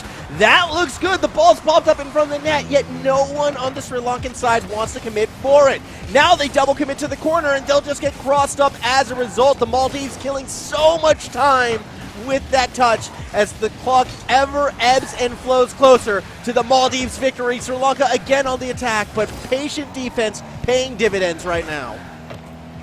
Oh, it's held out, and they have managed to keep going. Bit of a double commit, but it's fine. RQ is there and comes in with pace, clears that ball long down the pitch. 30 seconds left on the clock. It'll need to be a counter-attack now, and it'll need to result in a goal for Sri Lanka immediately. Big save by Musha. Wants to make it interesting, but it was just him setting up for RQ. And that is well played. Between them, they will just make sure that they fully deny FY any goal credit on that one. Yeah, as RQ able to get that one nice and in. And if we weren't sure before, I think we're going to be feeling pretty confident right now. The Maldives are going to take this series 3-1. They're going to knock Sri Lanka out of the running, who will still have one more match, we should say, against the Indian team. So India will get a chance to play them. However, for us, we are 15 seconds away from calling the Maldives the second team to go 1-0 on stream. Oh, it looks like it's going to happen. No time left in this game. In fact, I'm going to do it a little bit early for Mal, if you'll excuse me my chance to do it. It is going to be Maldives going 1-0 on the day, taking down Sri Lanka, who are now mathematically unable to make it to Birmingham for the Commonwealth Esports Championship, but can still play upset a little bit later in the day, taking on India. That will be their chance to still influence the outcome of it. And I do have an update on the other match happening off stream at the moment. India are taking on Pakistan. It is game 4 over there, and it is going to be India looking to win that one, take it to a game 5 between those two teams. Now that's interesting to me as well, because the Maldives also went 3-1 against Sri Lanka. I'd argue they look stronger, and if Pakistan is challenging India in the fashion that they are the Maldives our new favorite? Is the smallest country in this event the new favorite to take it all? That is a very exciting prospect to ponder. Look, I mean, I think it'd be absolutely fantastic. I'm looking forward to seeing that potentially, because they are going to be our next match on stream as well. It will be the Maldives taking on India next on stream. We're going to be heading to a break. It may be a little bit longer as we wait for that off-stream series to finish up, but we will be back to you with results from that series and to watch Maldives take on India.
Welcome back to the Asian qualifier for the Commonwealth Esports Championship. Once again, we have not had the discussion off stream about who exactly would be kicking things off. But you know what, Formal? This is a hashtag World Connected initiative, and we're making connections between Australia and Ireland and getting through this together.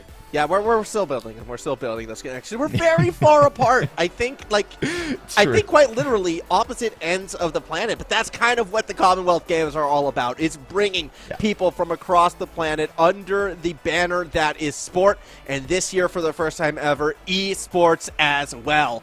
And we could be on the precipice of really securing and knowing who the team from the Asian region is going to be representing it, because this matchup between India and the Maldives is the two undefeated teams. It's the battle to really cement a team in first place right now. This has so many implications. Unbeaten, but definitely not unbloodied. India come off the back of a 5-game series against Pakistan. It went all the way to overtime in Game 5, and 3-2 India managed to win that series. It could have been a very different story coming into this game. We still potentially are set for a 2-1 tie between Pakistan, India, and Maldives at the end of this group.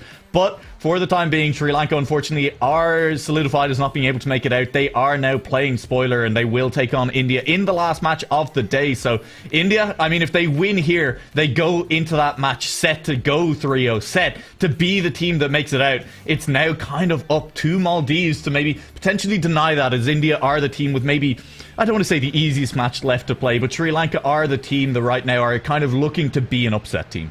Yeah, I definitely feel as a result, too, there's going to be a bit more pressure on the Maldives side as well. India kind of knowing what their next matchup is going to be. They're kind of thinking, all right, we can take out our 2 more serious competitors right now before looking ahead to the third. Granted, coming into this, they might not have seen Maldives as that second serious competitor. This team has been a surprise. I definitely was very shocked how clean they looked, particularly in games number 1 and 2 against Sri Lanka. And yeah, kind of faded off towards games number 3. So did Pakistan. They still went 5 games against India. I don't know. I feel like right now, Maldives, if they can play that same form that we saw out of the gate from them, being fully committed, increasing the tempo to a level that their opponents weren't comfortable with, this could be their moment to pull off what would be a massive upset. Yeah, and I don't want to suggest that these teams are perfect or that they're playing unstoppable Rocket League. But I do think that the Maldives style, what we saw from them, is just hard to disrupt. They got soft defensively at times, I think, especially in that Game 3. But generally speaking, they were playing aggressive, fast, just rotational Rocket League. And that's hard to punish. It's, even if you take away their boost, they're still going to come back at you. They're still going to contest balls. If you let them have boost, they're going to look very threatening. And so I don't think this is going to be a world where even if India do come out, they do look to be the better team in Game 1. There's a way to just shut Maldives out of the series altogether. And that's exciting to me. That means that there's a good chance that this turns out to be a scrappy series, just like the one India had against Pakistan just now. Yeah, this is going to be a fun one to watch out for. And as I've been saying before, this Indian team, it does have some competitive experience. I know not a lot of people have eyes on the Indian region when it comes to Rocket League, but it should be worth noted, just a couple nights ago, Abs Crazy, along with the Gladiators, did qualify through APAC South to represent, that region, the next major in Rocket League, which is also going to be happening in England as well. However, Hargun, who used to play with Abs Crazy, has now joined the team that used to be known as Pineapple Cake, if you really want to get down into that, with Joxy and Rashil. And the reason why I bring all these people up, well, Hargun and Abs Crazy, they were on a team called Redundant, which won the largest tournament in India to date, which was that APL Nationals. Who did they beat in the finals? Pineapple Cake. So these truly are the best players that we have seen in the Indian region. Yes, I just seriously said Pineapple Cake. Beating the Pineapple Cake is something to be proud of. That's the history of this team, and that's where we're going from here. It is genuinely, I think, one of my favorite things about minor region Rocket League teams in general. Just the naming conventions are so much fun. I mean, Oceania springs to mind with the team Big Goose. Big Goose. I love me some Big Goose. They don't exist anymore. They kind of became Bad Luck Esports. But also another fun thing about Pineapple Cake, and again, something that's worth bringing up, it was with, I believe, Rashil and Joxy, that the pair of them did come together one time in a game that I saw cast where they got, I believe it was like 184 or 182 kilometer per hour goal off a pinch from behind midfield. So, yeah, they can do some crazy things. I'm really excited to watch this team. Yeah, and hopefully we will be underway. I mean, as we say, India, they are just off the back of a grueling series. So I think we're going to take a few more seconds here as we wait for players to take a quick break, run to the bathroom, get some water or whatever. And we will then have a match sooner rather than later. Right now, we're just watching as our admins 1v1 each other in the lobby. I can confirm that our producer is... doing fine. The match admin winning as well, so can we get a shot looking of that? Pretty good for them. Can we get a shot of that? I want to see the admins do battle, especially considering a majority of the admins, I'm pretty sure, are from the Oceanic region, and that means they're going to be playing on like 300, 400 plus ping. Because again, it should be worth noting that we do what we can to make, the most competitive environment possible, right? We bring these here. Here we go, admin battle. Let's go. I mean, it's 3-0 right now, the Basin, and that's pretty big. That's big news. I'll be honest, the quality of the goals on 300 ping, it's about what you'd expect. Fasting has psychic powers. He's hitting the ball without touching it. That's so impressive. So, if you want to see what admins do in their free time while waiting for the game, we got a nice little sneak peek right there, behind the scenes look at the Commonwealth Games. Again, we're bringing everyone together. We're having a good time, and so often I do think that does get overlooked when we look at like competition and the seriousness of it all, because it's still serious. Like Birmingham, right there. That's what all these players are playing for, but we're still playing a game at the end of the day, and we are still, having as much fun as we can with it. Yeah, absolutely. It is one of the nice things about esports in general is, I think, interaction between top-level players and, just the wider community is always going to be naturally much higher than a lot of regular sports. You'll see them in lobbies, you see them playing their ranked games, and you're like, that's what I do. I play the same type of games, and I mean, sure, there's a difference between me playing down in Champ and them playing up in SSL, but ultimately it's all Rocket League, and it's all the same ranked ladder, and there is that kind of feeling that it is a wider community in that sense at every single level. Bringing that to the global stage, bringing that to an audience that may not have seen it before is very exciting. Yeah, it's going to be exciting indeed. That said, while we're getting everything set up, I do believe we're going to be throwing it to a quick break. But when we come back, we're going to be watching the Maldives take on Team India, a.k.a. Pineapple Cake.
Shadows fall over my heart.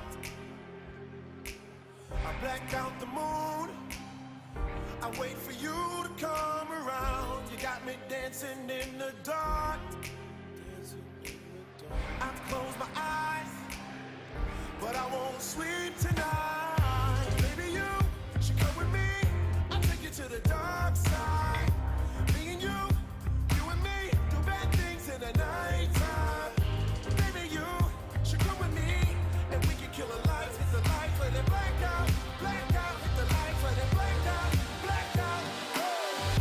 Blackbird, black moon, black sky, black light, black everything, black heart, black keys, black diamonds, black out, black everything.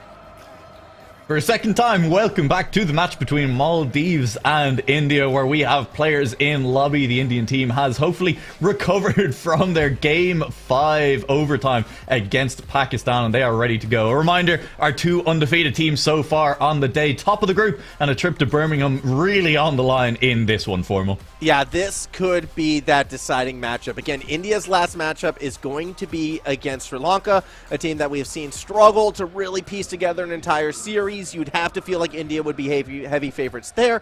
Meanwhile, it's going to be Pakistan in the future for the Maldives, a team that, you know, has looked very good. On stream, they won 3-1. Off stream, or on the Indian stream, you could see them go to Game 5. It went to an overtime. That's how close that series was, and I have no reason to think that this one will be any different. Yeah, we are ready now. Players loading onto the pitch. It is going to be the Indian team in blue. Joxy, Hargun and Rushil versus Musha, RQ and FY. The Maldives in the orange.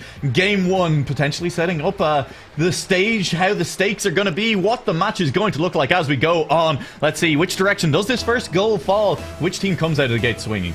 And also, I just want, the only reason why we cut back to us is just because I want everyone to know, yes, I'm one of those types of people who drink mineral water.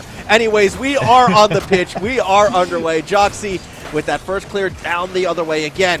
Expectation on this India team to be the stronger side. However, with expectation sometimes comes increased pressure. Fortunately for India, they did get that win over the top of Pakistan. Even though it went 5, which might be disappointing for them, they got that win. And yep, there's the pinches I was talking about. They'll go for it. They're willing to do it. It's literally one of their first touches of the game. What car is Hargun in? That is a question. I need to get a closer look at it. At the moment I'm on FY right now, as we're seeing it pass back down. You have to tell me, what is it? I don't know. It's big. It's a bulky boy anyway, as that's an interesting one for sure. Wait, what is that? I don't know what. No. It's like the new Merc. It's the new and improved Merc, I'm sure of it. Either way. Wake up, babe. New Merc just dropped. And that's Hargun. All right, you know, we're mixing it up right now. Sure, hey, play to your own style. That definitely looks like you would have the Merc hitbox at the very least. Yeah. Shot coming from the Maldives, not quite there. But again, that full commit style, everyone just boosting for the ball. The dump doesn't come from behind, however. Instead, we go the other way. 2 members of India playing forward. Bump in the net. Hargun finds the second touch, gets it into the corner, but it will be cleared away. Yeah, this is being backwards and forwards. This is exactly what we wanted out of this match so far. It is fast-paced. It is end-to-end, and both teams still looking for their opening. Good pass down the 50s again. Musha gets a good one, and it's a double commit. It's not quite a pinch, but Joxy and Hargun are both underneath that ball. It's across the face of goal by RQ. A dangerous place to carry your ball, but safe when there's no one carrying. Joxy stole away 100 in the corner, though, and that does mean India will have the boost advantage to make this play happen. As we do watch, you know, another setup from Hargun right there. Ball did waterfall down, yet no one from India tries to jump forward. Instead, they continue to pepper that backward swing, and a miss from Rashil. May have set up Joxy. No one in position for the save. 1-0 to India.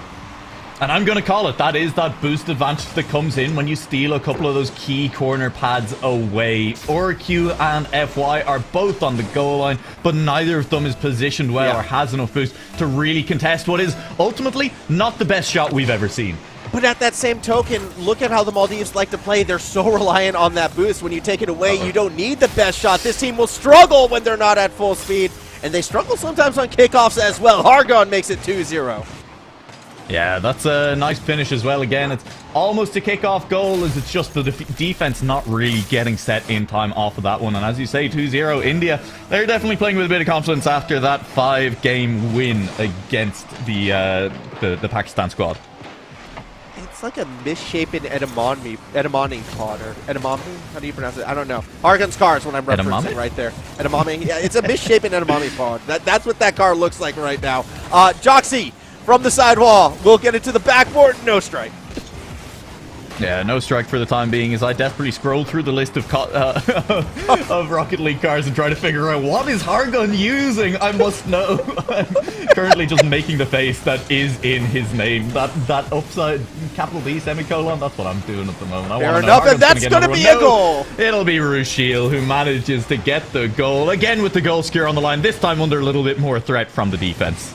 So I've said this before, and I think it's worth bringing it up again, because for all intents and purposes, this India team is an RLCS APAC team. All 3 of the players do play within that region, and they do compete there. just like the Oceania region is kind of notorious for its own goals, APAC South is notorious for goal secures, as you're calling it, or goal steals, as what it absolutely is. They tend to do it quite a lot, and it's good to see that tradition reigning true even here in the Commonwealth Games. Absolutely. Ooh, that's a big goal from Joxy. It comes quick on the heels of a previous one, 4-0, and Hargun with an unbelievable setup on that. That was a hard redirect. Yeah, that was straight down and in. Good play on that waterfall. And we've seen India go for a couple waterfalls already, I feel like. And to see them start to convert those into goals, it's a promising sign. A 4-0 start, not the hot opening that the Maldives were looking for. Oh, and now it is Maldives playing from the back foot. I have figured out he's in the Nomad. So there you go, in case you too want to be hardcore. Crucial just fakes two players in a row and ultimately runs into a post because of it. And Hargun will look for a clear instead. Held scoreless so far. Maldives looking for a goal here in game one. RQ gets bumped from behind as FY says, you go challenge that ball, but it won't be a challenge in the end.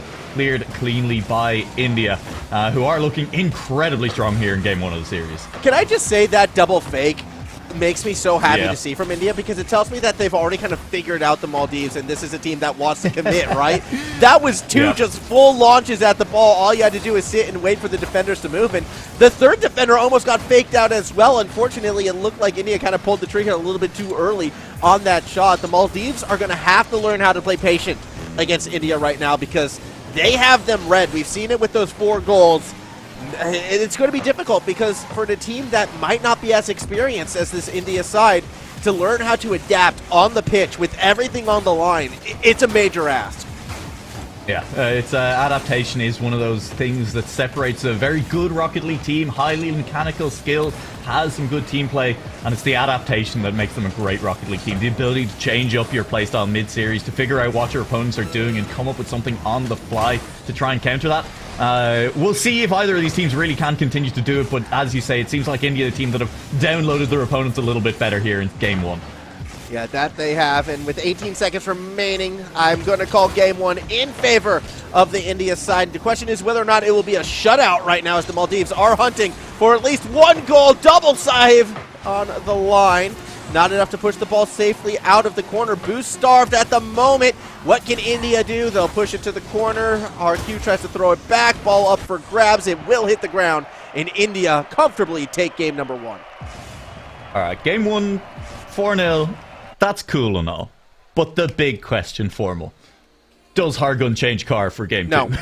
I mean, he was in the Batmobile for the warm-up, okay? Swaps to the Nomad for game 1. I'm just saying, I think we could see a Scarab in game 2. I mean, that would be a little bit spicy. I don't think we're going to see that, though. I feel as if at this stage, we might. You were talking about before, though, Rocket League players are superstitious, and if at the moment, if this Nomad is winning for them, you stick with the Nomad. But more importantly, I want to see this India side stick with their approach and getting that boost starving out and really denying the resources from the Maldives side. They struggled when they didn't have the capabilities to go all out. They struggled when all of a sudden the pace got slowed up and they were overcommitting in situations. India came into this one with a game plan. It looks very, very solid, and I'm hoping they can stay with it. Just like you say with the Nomad. Yeah, you got to stack that one on the end as well. I'm willing to admit it as well. I thought that the Maldives would be more adaptable, that their playstyle was going to, maybe survive contact with the enemy a little bit better, even if they did start to get switched up, even if they did kind of get boosted out a little bit. The answer is absolutely not been that case. India have been all over them, have had their number, and without boost, Maldives are struggling a little bit. Without control of the ball in their own way all over the pitch, they have been struggling a little bit. Let's see if it continues here in game 2. Having loaded into the match, I can confirm that, that is a Nomad. Hargun will stick with it, and I gotta say, it honestly looks shockingly clean. That is a nice shade of green, and it's just a smooth car. I'm surprised. I still haven't decided. Normally, I'm very decisive on whether or not a player has style or not, and I'm still up in the air on this one. What I do like, though, is the play style out of India, and I want to highlight that a little bit more as we're looking at Joxy looking for the double. That read was filthy. The shot not quite there. That's why Hargun has the reset. Almost gets the double dunk. Not quite. Those would have been series-breaking goals. It'll lead to a counter-attack at the other end, but I do not fault it still from India. I'm very happy for Maldives, and I'm happy for the sake of the series that it's Maldives who strike first. India were looking to just crush Spirit there with that first goal. I mean, multiple attempts for a crazy first goal right there. India was throwing everything at the mechanics and nothing on the rotation back, and that's how come Maldives found that quick and easy counterattack. Now playing from behind, how does India approach this game? Are they still going to be looking for some of those more freestyle-esque touches? They are on the defense, and Hargon just straight missed everything. Yeah, it's a little bit worrying when you throw 3 players at the ball and none of them even gets close to making contact, but they have gotten away with it this time around. Maldives looking for their way in open play to get back into this game, because sure, 1 goal is nice and all, but you need to be able to do it just in a straight-up head-to-head, take India to their level and beat them at their own game. Big bump on the goal line, maybe that physical play gets involved. Hargun gets Goomba stomped in the corner as well. 2 players up in the air, and if Joxy doesn't get that touch, maybe things start to look a little bit more dangerous. It is still dangerous. This is high, it's fast, and it's Rushil on the goal line. It's still Rushil on the goal line, and it's a second clear as well. And that was a chance for Maldives to put daylight between the teams, or a chance for them to show an open play that they can get it done. Yes, we see another backboard set up right now. Musha gets 2 defenders to bite, but still wasn't able to hit the mark. Maldives on the attack look very, very dangerous, and it's India who seems to be more on the back foot for the time being. They do have a chance to be on the attack right now, yet no one is pressuring a very strange Maldives defense. Finally, Joxy goes forward, and that just gets the ball into the corner. It's just into the corner for the time being. It's Hargun underneath that ball, flying past it. It's like, I'll say one thing about the Nomad, if nothing else. And I mean, at that point, maybe we'll stop talking about it. We probably won't. It looks more graceful in the air than the Merc, even though they obviously have the same hitbox. Yeah, no, I think it does. I'll give it that. And that's all I'm going to say on that one. I think someone said it best. It's the potato car. Well, now listen, as an Irishman, okay, I'm going to weigh in on this one, alright? That doesn't look... You're eating weird potatoes. If they're green and lumpy like that, I wouldn't be eating those potatoes. That's fair, that's fair. Fair call, fair play. Let's see, though, as that goal goes in, Joxy, with the clearing touch, just tied this game up. Yeah, that's just Maldives getting a little bit over-eager with it. Both goals in this game so far, formal breakaway goals. The defense not being home, caught napping a little bit. It's exciting to see. I hope we keep it up because it means both of these teams continuing to throw everything they have at it. Yes. A reminder, the stakes really in this match are a spot in Birmingham. These are the 2 undefeated teams. We said top of the day, we think it'll be a 3-0 team that makes it there. Staying undefeated now, right at the midpoint, is going to be vital. That said, if there's going to be a 3-way tie of 2-1 teams, you would expect it to come from the Maldives upset right now over India, and Pakistan being able to rally back into this one. So, very much, it could lead to a very spicy ending. If the Maldives win this, we're definitely not guaranteed a 3-0 side, whereas if India wins it, much more likely that's going to be the case. Shot from Musha will be saved on that corner. Follow-up, though, could be there. The Maldives are hunting for it. 2 players on the backboard. It's in a dangerous spot. The late touch from Hargun, not quite enough. However, it looks like the Maldives may have abandoned the play. Joke's on us. Shot does come through, and Musha takes the lead. Oh, that was so close to the save. Who is this on the goal line? I believe it's Rushil coming back through. Or, yeah, it is. I mean, gets the touch. And honestly, that's about as close as you're going to get to a save on that shot where the cars were. Full credit to Maldives. They make the attack stick. That's what I was asking for earlier. In open play, bring it to India. Do not let the foot off the gas and make a goal happen. But, I mean, it was still incredibly good scrambled defense coming out from India. They made Maldives work for that. That said, they gave it up when they double committed for the side boost. We saw it there, right there, and it was the case of Maldives and Musha getting there first. Now India looking for the equalizer off the backboard. They may have pressed too far forward. Joxley has to fall back, and it's more of a defensive touch from Rushi. Hargon will follow it through. Needs to stay underneath it. Doesn't have boost to work with, and even gets demoed for their troubles. Pinch play might actually be a saving grace. Shot from midfield is a pass, and Joxy ties up this game. Now this is why you cut rotations. Plays like this are absolutely worth it. Nobody expects Joxy to be there. He has no business getting involved in that play, but he cuts in, he sees the chance, and he manages to get the equalizer. Less than a minute left on the clock here. It is India looking to go 2-0 in the series. Oh no! Oh no! Oh no! Big miss. As Yo knows, I think they changed tone a couple of times in the middle there for you, Formal. Oh, you have to always acknowledge there's going to be a couple unforced errors in this series, but that could have been the go-ahead goal that the Maldives needed. Musha just sails overhead, and now they're on the hunt. They can still recover from the situation, but India does seem to be a bit in control. Trying to slow down the pace again. Maldives send one at a time at it. Swing and a miss on the pass, swing and a miss on the clear, but it's the third member who sets up the double again! An open net misses, and a near own goal as well! Aye, Hargun, that was risky, playing it off your own back wall when you don't have teammates back. That's a shot, that's down, this is a chance. Joxy to put in a winner, it'll be nearly saved, it won't be. Joxy has found one with 4 seconds on the clock. Oh, what a backbreaker for the Maldives. They had so many opportunities, and then one errant defensive touch, and it's Joxy who throws the commitment. It's Joxy who gets there first, and may have put the dagger here in game number 2. 3 seconds left, Maldives. They didn't need that kickoff. It goes the wrong way. Hargun should be there to put it down, but the ball goes high instead as Rushi uses the ceiling. Double commit. Ball hits the ground. India advances to match point.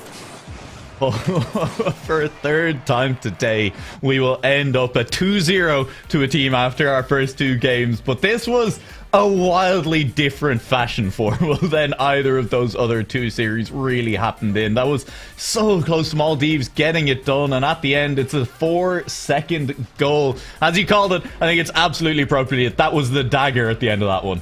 That was so brutal, unfortunately, for the Maldives side, and that was a lot more what we were expecting coming into this into this series with that second game right now. The Maldives were able to find more attacking opportunities. When the pace was being slowed down, they were a bit more consistent in getting the dunks, cutting off the pass plays, finding their chances. However, when you look at India, I mean, they still have that team cohesion that I don't think we've seen from any of the other teams so far in this event. Be it the setup of the pinch plays, be it just the cleaner rotations, the pass plays, those last-second redirects. It does feel like the Indian team is playing that next-level Rocket League with the Maldives playing catch-up. The thing is, Game 1, they looked outpaced. Game 2, they caught up. Do we see our third Game 3 in a row where it starts to go the other way? Yeah, and I mean, if it starts to go the other way this time around, I think you could start to see things slip a little bit more. One of the things I want to look out for here in this game is I think if Maldives win, the best way for them to win, and it won't be the most comfortable way, is in a long Game 3 overtime. Whenever you're now in the place of having to reverse sweep, I always think it's better to win a tight game because that really gets the momentum going into Game 4, heading potential Game 5 as well. It's very exciting. Hargun, I mean, look, it wasn't a loss, but it was a much closer game than they were comfortable with. The double commits, the pinches disappeared a little bit for the Indian squad, and Hargun will be out of the Nomad for this game as well. It is. That's what we were talking about. I got to see what he's in right now. Is it something traditional? Oh, it's a Dominus. Oh, okay. You know what? I'm okay with that. That said, I mean, the Maldives made him sweat. Yeah, hey, you know, and the Maldives made him sweat. That's why you got to sort of interpret that at the end right there. The thing is, it still will be a different hitbox, and we'll see if that comes into play. Musha, went for the pass instead of the shot, and that goal was open. The decision-making under pressure, these snap moments, it gets so difficult, and maybe that time around is that one that you look back on and say that could have been so different. RQ has the chance, what a pass that was! It's top right corner, opening goal to Maldives. RQ with authority right there, and I mean, it was an awkward start of the play, but RQ is quick enough to pull out for that pass. Top bin, fantastic shot, fantastic goal. The Maldives, for the first time in this series, actually no, it would be the second time in this series, actually, they have themselves a lead. Yeah. They've been contesting the target along Rue Shield. Does he flip reset off ceiling? Not quite. And now a pass back into the middle. That's good passing plays in the middle. I like that from Maldives, spotting the chance and putting it in open space. And then using that time to steal away the boost. Textbook. It's textbook formal. Oh, it's also textbook on some of these setups right here. Pass back down, challenged across the middle of the field. Hargun will go up but not come down with it. Clearing play across the middle of the field as the rest of this Indian team kind of start to press forward. Maldives actually allowed a lot more room than I was necessarily expecting.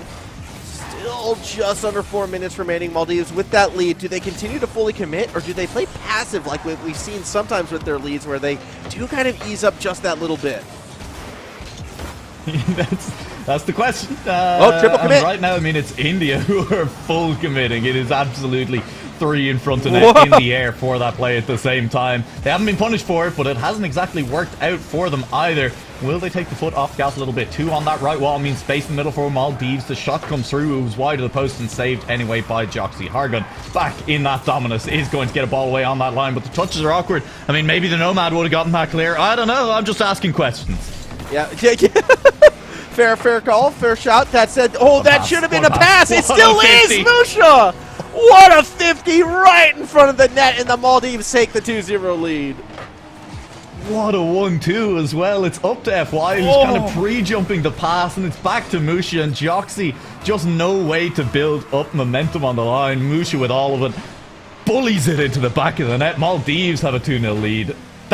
This is fun Rocket League formal. Oh, this is getting very spicy very quickly. That is for sure. India, they keep throwing everything at the ball, and these counterattacks are just more and more devastating for them. It's India who might be forced to show restraint, but that's so difficult to do when you're at a deficit. You really feel like you need to get those goals, you need to get those equalizers, and we kind of saw, even from the start of game number 2, India will overcommit at times. They will try to put too much into it, and they can get punished as a result.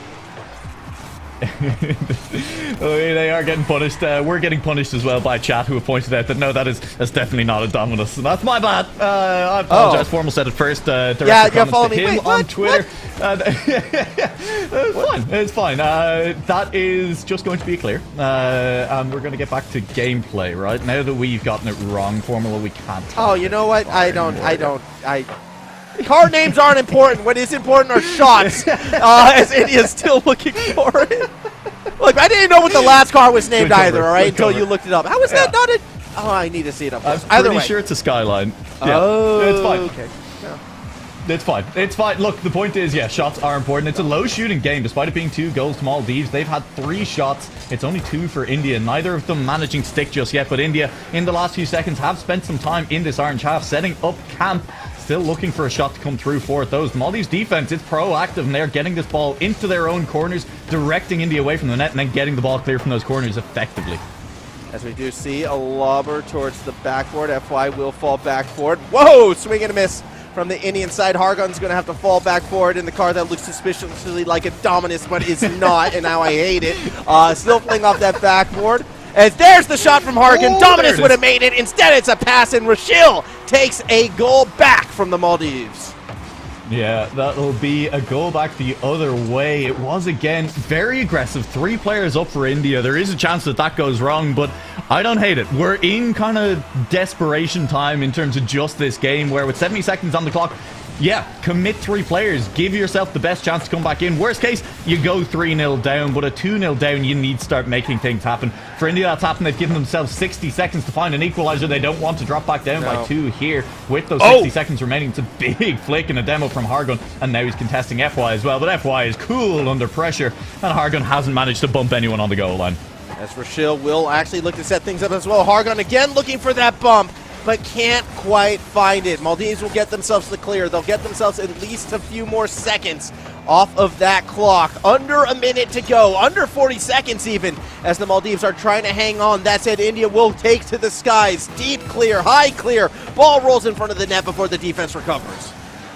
We are heading towards a very, very exciting finish in this game, and potentially an exciting finish to the series as well. 1-2 as India look to close it out right here, but they'll need a goal to equalize. Then they'd need an overtime win as well. In their own half, it's going to be tough. Hargun has a lot of boost. If he can get this ball clear, it'll be good, but Musha just gets in and muscles that ball back into the corner. No clear for the time being, and with 2 seconds left on the clock, it's going to be end-to-end stuff. Won't happen. India denied even a chance as Maldives got in their faces in those closing seconds. This feels familiar. This feels so familiar right now. A team comes in, dominates the first game.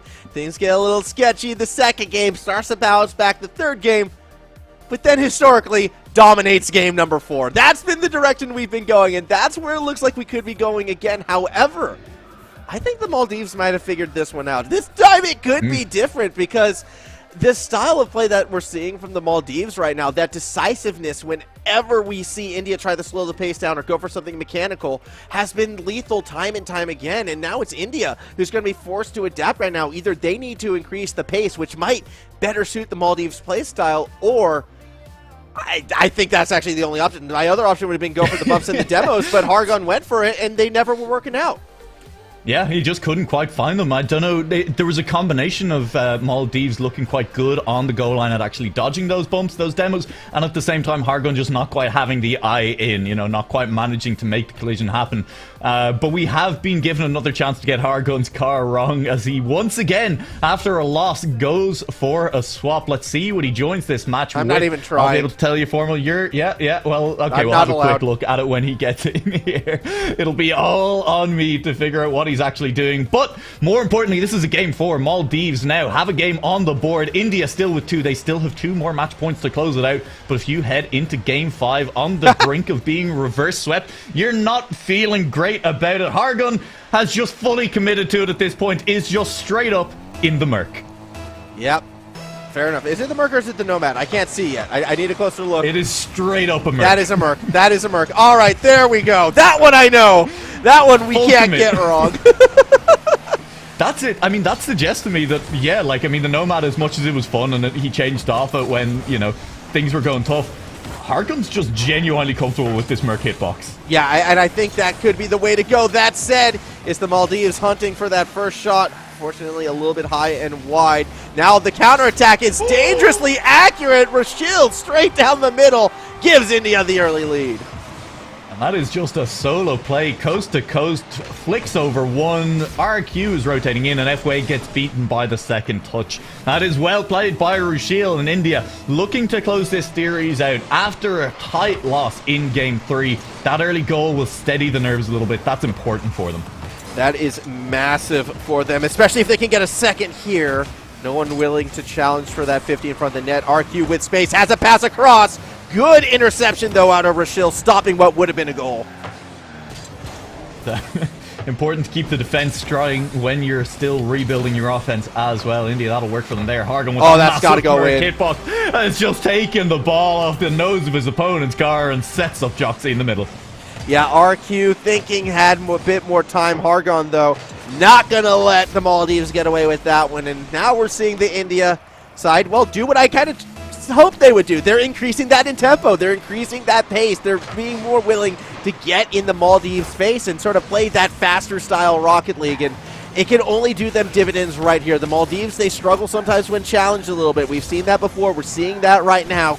Down 2 goals, and we're only a minute in. Me trying to talk finance. I love when I do a dividend on my finances. It's it's great. Yeah, absolutely. Right now, India, they are upping the pace of the game. Maldives, don't dividend they by don't 0. even have the luxury. Well, here's a chance off the post. Back in. FY finds one. And that will be back within 1 goal. They readapt to just getting this game a little bit faster. That was, well, I mean, the net was mostly open, and yeah, the bump makes it stylish. However, Hargun had to be there just a fraction of a second closer. Really well done by the Maldives. Again, this fast-paced game, it could be one with a lot of high scoring. This could be that messy game. Again, the pressure on India right now because they know they have Sri Lanka on that next match. Bump right there onto Rashil, just saved a goal. They know Sri Lanka is next. That should be an easier matchup for them, dare I say. Maldives are the last challenge they have. This is that last game, really, that's separating them more likely than not from going to Birmingham, and you can see the pressure getting to them a little bit. It's a little bit scary right now for Maldives. They ran out of lives early in this series when the 2-0 came through. When they do get on the back foot for the rest of it, then reverse sweep is so hard to make happen, but they are so exciting when they do start to happen as well. So this game's still that's in the good cards, and that's Rushil set up. Great pass, great finish. And again, it's a case of the Maldives just kind of being in an awkward spot. It looked like it was a double commit for the opposite corner boost as India was pushing up the field. That is awkward decision making, and that is that same pressure we were talking about before, perhaps affecting the Maldives a little bit as well. Tough so far for the Maldives. The defense, as you say, the pressure maybe getting to them a little bit. And rotations, they do tend to be one of those first things that kind of goes out the window when the pressure is on. Hargun under pressure, still gets touch the ball, still gets a good clear. FY will try and keep the pressure on, but they will get the boost in the middle of it. I thought Rushil was going to get that. And that actual minor interaction between those two players and that boost could be decisive for the next 30 seconds of play. RQ is just struggling to keep this ball in the middle of the pitch and has enough boost to do so. That's exactly what we were talking about. And that was Maldives managing to keep the play going, but they don't move the ball forward. They don't take advantage of that boost advantage they had. And now they're trying to set up a different attack altogether. As we go back and forth, this could actually be a great opening for India right here. Hargun uses the backboard, but too much power behind it will lead to an attack going back up the other way. Very tight spacing, a little too tight for FY, who completely abandons the play. Here comes India on the counter. FY will clear it across the middle. That will get a quick reaction out of Hargun, who misses the ball. That could have been the dunk. The net's still open. The shot should be there, but no pass down to RQ. Oh no, that should well have been FY putting that ball in the back of the net, but not quite there. You don't necessarily expect to miss, even though he was kind of half ready for it. Oh, that's a beautiful pass. It's a great pass, and Rushil not quite collecting in the middle of the corner. Will not get the shot on target. Hargun still up, contesting that. Merc just causing problems, as Merc players so often do. I think it's a play style. It's a mentality when you're in that Merc. It absolutely is, and with just over a minute remaining, it's a mentality that could be getting them one step closer to Birmingham. Here we go, final minute of play, 2-goal difference, and Joxy had the ball, got the reset, and straight up lost it to the attacking side. Big demo again out of Hargun, but it might not matter. The pressure is still there from the Maldives, double committing in the corner. The touch was found, the net is open, FY pass out. Where's the shot? It's not there. Alright, respawn's coming through now for Maldives. 100 boost on Musha. This is the play they need to make work, because they have 2 goals to score. They have 30 seconds to make it happen in. And as we try and set them up, it's a big whiff and it breaks down immediately in the middle of the pitch. And I think that honestly might be it. That was their chance. They have a good job of picking up boost, maintaining boost around the middle of the pitch, but time is against them at this point, and India are playing the clock expertly. 20 seconds left on the clock. They're just denying good, quick, easy touches. That's it. They're going to deny any chance at a comeback. 14 seconds left on the clock, and Rushil guides that one gently home. Oh, we don't see the player on the far left of the screen who had just given up entirely and was driving up the field for the midfield boost. That is the white flag being waved. India is going to take this series 3-1. They're going to be 2-0 on the day, and one series against Sri Lanka away from confirming themselves going to the main event of the Commonwealth Games. What a final series that sets up for us on stream. Sri Lanka, still a chance for them to play upset. Still a chance for them to maybe send us to a tie-break scenario at the top of the table. 2-1 for two teams, but it'll have to be Sri Lanka stepping up. And really, that's all they'll possibly get from it, is the chance to be that blue shell today. Cool. But I mean, hey, it's a fun position to be in. Nothing left to lose for them. They'll be taking on India. India, all the pressure on them in our final series, looking for that spot in Birmingham. Yeah.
For the last time this weekend, welcome back to the desk for the Commonwealth Esports Championship Asian Qualifier.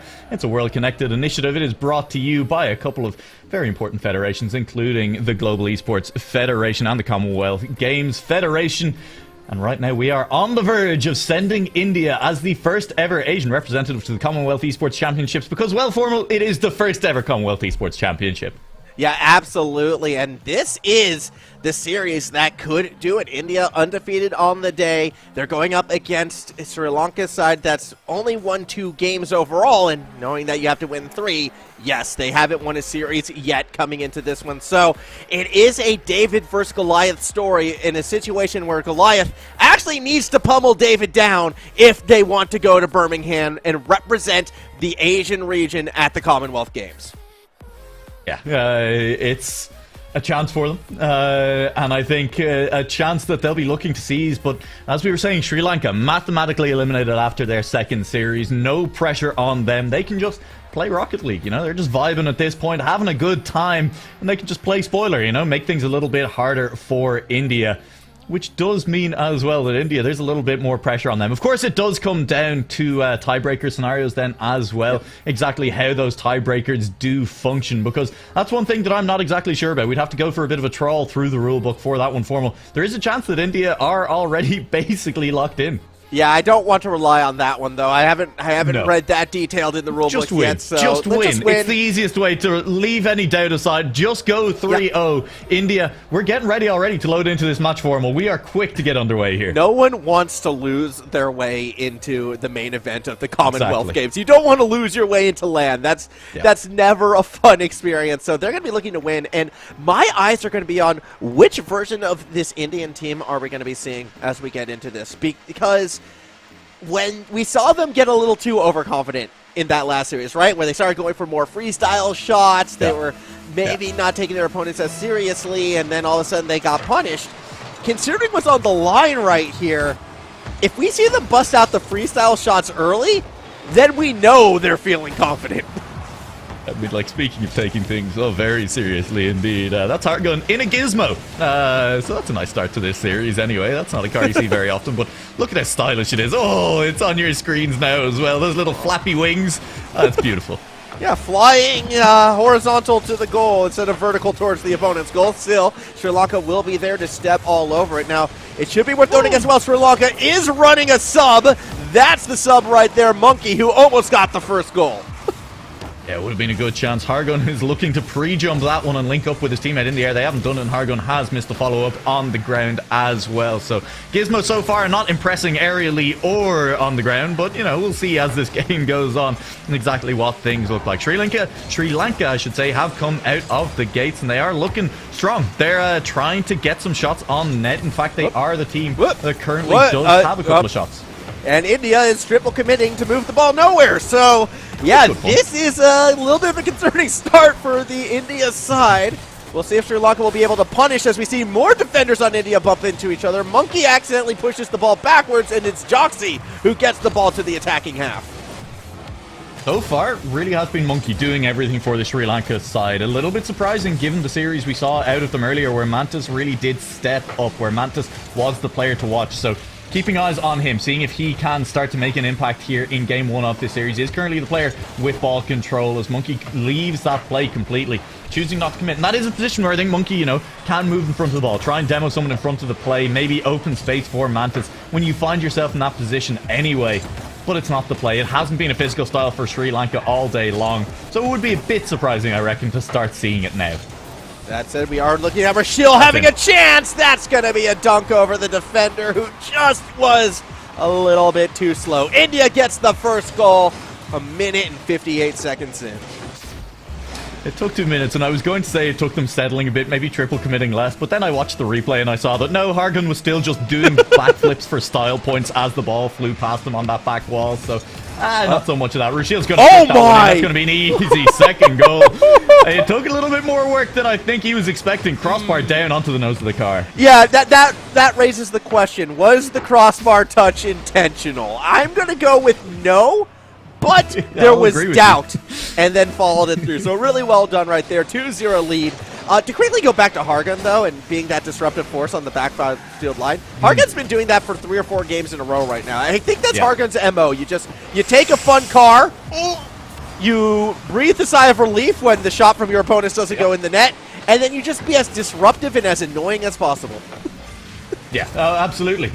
Genuinely just, I mean, is there anything more tilting than being demoed by a gizmo and that's what lets the goal go in? And that battle is bus. Genuinely what Hargun goes for. Yeah, okay, getting demoed by the battle bus. Hargun does seem to be on a mission to try and find the most annoying cards for his opponents to try and deal with as well. I am a little bit surprised he's not gone for, like the lawnmower engine sound or something. I think the issue there is that you start to lose your mind playing with that the whole time as well. So maybe that makes sense. Suspicion has a chance. That's top left corner. Rushiel denies. That was a chance. So, actually happening right now. Hargun, that's your own goal. So legitimately happening right now, our other qualifying match that's happening between New Zealand and Australia. Kenny Salmon, one of the New Zealand players, is notorious for having the screaming cats engine. Oh, Lord. I think you just have to play without sound, and you take whatever disadvantage that brings you for the mental game. I mean, I've adopted it as well, and that's what I do. And it's fantastic because more often than not, it causes my own team to quit. Oh, here comes Joxy, though. Double touch and in India, 3-goal lead.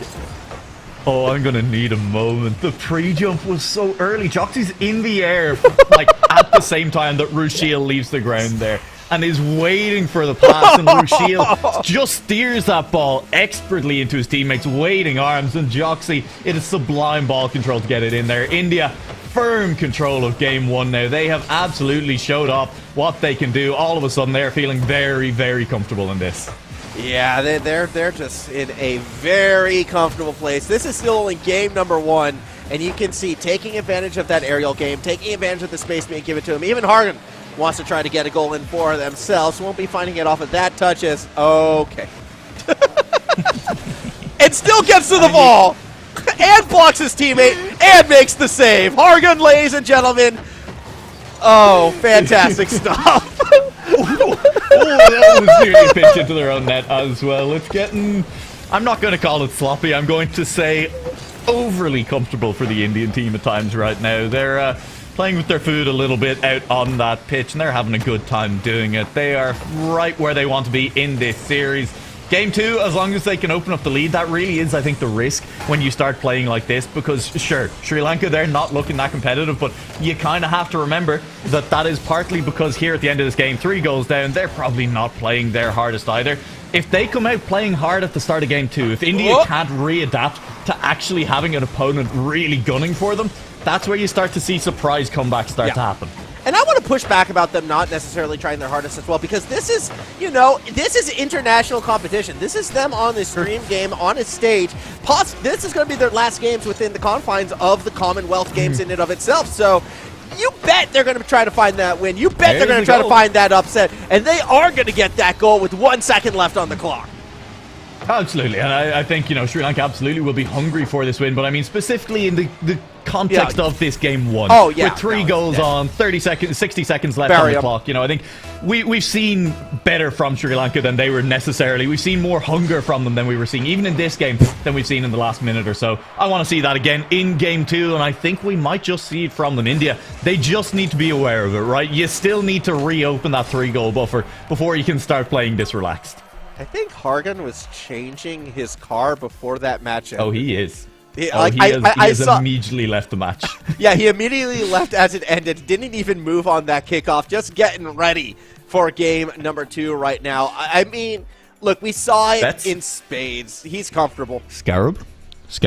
I'm saying if there's a time for the Scarab, it's right now. No, baby. That's game 3. That's match point. Match point is when you bust out the Scarab. This is when, I don't know, bust out the Dominus and not the Skyline. Never the Skyline, only the Dominus. I think that's the direction we need to go. Formula 1 car. This could be a time for that. I'd be on board for seeing a Formula 1 car right now. Azerbaijan Grand Prix is on tonight. Ferrari versus Red Bull. Pick a side right now, Hargun. I'm calling you out on that. It will be interesting. I also do want to see Sri Lanka try and pull something out here as well, because again, they seem to struggle when the ball gets elevated, when the tempo gets quick. That's when the team starts to falter a little bit. So I want to see them pick themselves up and really throw themselves at it. Take risks. Push yourself further in this game than what you feel comfortable in, because that's the only way I feel like you're going to slow this India team down. Yeah, and once again, you got to get physical. Hargun is definitely going to be trying to disrupt your back line. Do them right back. Disrupt the Indian backline. Make sure that they can't get the plays going. They can't build as comfortably as they want, because that has been one of their defining strengths, has been that team play, has been the player rotating in. Disrupt that a little bit and make them think on their feet. That's maybe your way back into this game. Let's see what Battle Bus going on. It's the Battle Bus. Oh, the least graceful car in the game. Fantastic. Now we're going to see the triple reset. Oh, have you ever, that Douglas Adams quote when in the Hitchhiker's Guide, the Vogons come to destroy Earth, and he describes their ships as hanging in the air in much the same way a brick doesn't. And that defines the Battle Bus in Rocket League, I think, perfectly.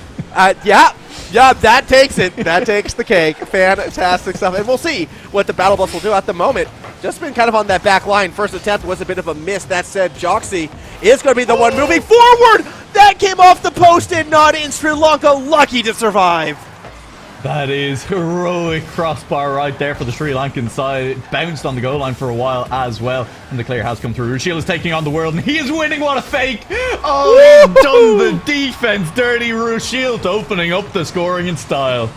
That was a big play right there. Again, the fakes. We saw them in effect in that last series against the Maldives. It was Rushil who was able to fake out 2 defenders. This time, only needed to fake out 1 and got themselves the goal. Great start for the Indian team. Fake kickoff from Hargun.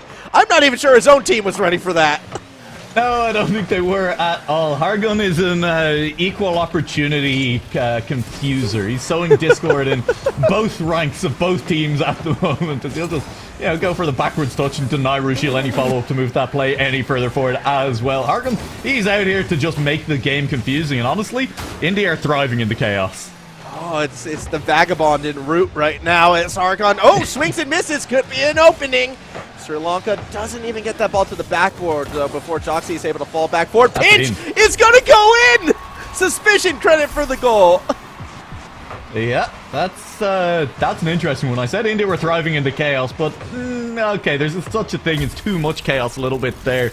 And I think it is time now to take a deep breath and, okay, let's play things a little bit more disciplined right now, India. Let's get things back under control. As I said at the end of that last game, you can play this relaxed, you can play this fast and loose, but I prefer to see a team of a 3-goal lead before they try and attempt it.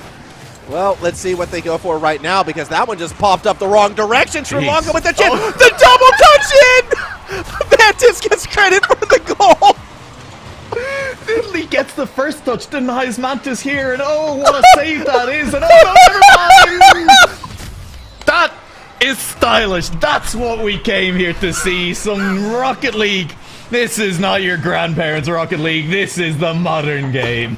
And now a quick double touch back the correct way. There you go, Joxy, reminding us how it's done. I don't know if that's enough redemption. Yeah, good job. You tied it back up again, but that last goal, you needed 2 more of those first. Oh, we broke him. All right. We broke him. Yeah, let's see where we go. Look, they're just going to score again. Hargun gets this one. He gets control. That's such a good pass. Oh, my goodness. That was clean. And India, again, reminding us why they were the favorites right here. 1, 2, 3, Joxy in. And in case you had any doubts, India still showing that they know how to flip the on switch. Yeah, that was just such clean control in a battle bus of all cars to do that as well. Like, genuinely really well played from Hargun. And now Rushil is back in net, and Hargun tries to bump the player out of the way. It won't quite work. And Mantis has a teammate in the middle. This is still Sri Lanka within spitting distance of the win here, but India are kind of cleaning things up a little bit right now. This is the discipline I was asking for, as there's a double commit and they bump each other in the middle of the pitch as well. But they are looking a little bit more principled right now. Need I remind you that before being named Team India, this trio was last known as Pineapple Cake. They like to have fun. I mean, they like to mess around a bit. They also have the fastest pinch goal I've ever seen, as Hargun is straight up rule 1ing in the back of the net. Okay, looks like he got out of it. Anymore. Fair enough. All Okay, right. fair We're enough. going to have to check the tapes, figure out what happened there. Who broke the rule 1? Do we need to talk about... I mean, can we even send India if Hargun broke a rule 1? I don't know if we want them representing Asia in Birmingham. That's very. I don't think it was them though. I feel like it's going to be coming from the Sri Lankan side because again, this team is still fighting to try to play spoiler. Is still trying to get that series upset win, and they're only 1 goal down. That could have been the shot. Manthis is pushed wide. Yeah, it'll be just about pushed wide for the time being. And as you say, only 1 goal to deficit, only 1 game to deficit in the series still as well. As much as India may have been feeling after game 1 like this was their victory lap, like they were coming into this series and closing it out, looking for a 3-0 on the day, Sri Lanka can still play spoiler to that, and it is still within chance. It's 1 goal with 90 seconds left on the clock that could put Sri Lanka back within range of winning this game too. Yeah, as we do see the field get crossed up a little bit, Joxy actually left in an awkward position. Manthis has the pass, but didn't put enough power behind it, so unfortunately it's going to go the other way. What is Rashil and Hargun doing? They've gone rogue, Noah! It put Rashil in a position to try for a while. Oh wait, Hargun. Hargun looking for a dunk on the flip and won't get it either. But yeah, I don't have answers for you. I do not know what they were doing in front of net, and I hate that it nearly worked. Yeah, that was very, very close. As across the middle of the field, Hargun steals the ball away from Rashil, steals the boost as well, fakes out a defender on the backboard, fakes out 2 defenders on the backboard, but couldn't quite find the pass. Not quite the pass there. That's a long clear down the pitch, but Rashil collects it cleanly, tries to link up with Joxy, and I think they were looking for a pinch there to maybe up their record of fast pinches. Didn't quite come off. Hargun off the ceiling, won't find the ball and leaves it behind, and if Manthis gets better clear there, maybe the breakaway starts to happen with 30 seconds left on the clock. But it has been full base camp set up right now in the opposition half for India. They have not left. They cannot be driven out for the last 60 seconds. And with 20 seconds left on the clock, it looks like this just may be where game 2 goes to die. Oh, I say that. Oh, no! Just go in at the other end of the pitch. It is all tied up with 11 seconds on the clock. Monkey was just gifted the equalizer right there. All 3 of the India players are in the net of Sri Lanka. Punished. Oh. I mean, this is what happens.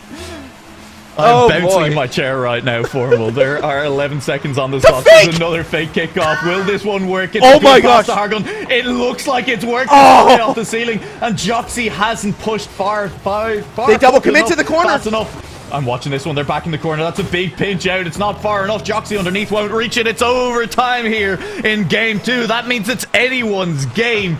Can Sri Lanka make this one stick? What is this game? What is this series? India with the bump sets up Hargun in the battle bus to move India to Commonwealth game point. Oh, and it wasn't Hargun to set it up. It was Joxy showing that there's players other than Hargun who can play physical, who know the gameplay style. And it went to overtime. I mean, maybe a little bit unexpected. India do still close it out. It is still the expected 2-0 as we move to game 3. And it is Sri Lanka on the verge again of having to reverse sweep for the 2nd time today. For, I believe, the 4th time in our series today as well, Formal. It is one team looking for a reverse sweep. And I guess it follows the narrative of game 1, more one-sided. Game 2 gets strangely close. Game 3 could go that other way. I mean, I wouldn't be... Sri Lanka? I wouldn't be surprised at this stage with the way how India is playing. Like we said at the start of the series, there is that chance India's going to be coming into this one very loosey-goosey. However, here's the thing, and here's why I like this style, even if it's sloppy, even if it's a little silly. It's a great way to alleviate the nerves. This is not a nervous team right now. This is a team that is just having fun, relaxing. So a big congrats to them where they sit. Yeah, absolutely. And I'll let you break the good news, Formal, about what has been happening over in the Oceania qualifier. I do believe that it has gone the way of Australia. They dropped 2 games early, but if I'm not mistaken, they won 4 in a row to bring it back. So Australia, they're going to be qualifying. Technically, I believe the 3rd team to qualify for that main event behind the Canadian team and, of course, the Jamaican team through the Caribbean. So big GG's to Australia. Oceania will be repping one of the stronger teams there, Kaka's Minions, now Team Australia. They're going to be a fun one to watch. I've just seen Hargun's car. I'll let it speak for itself when the camera cuts to the players on pitch. Right now, India looking to secure themselves a position here at the Commonwealth Esports Championship. Fly to Birmingham, and I guess we'll see Hargun in whatever car he wants there as well. I can't really tell what it is. It looks so small and it blends into the ground. Oh, what is... I don't even know. I'm not guessing. I'm always wrong. We're not even going to project on this one. Hargun's driving the Hargun, and Mathis is scoring the first goal.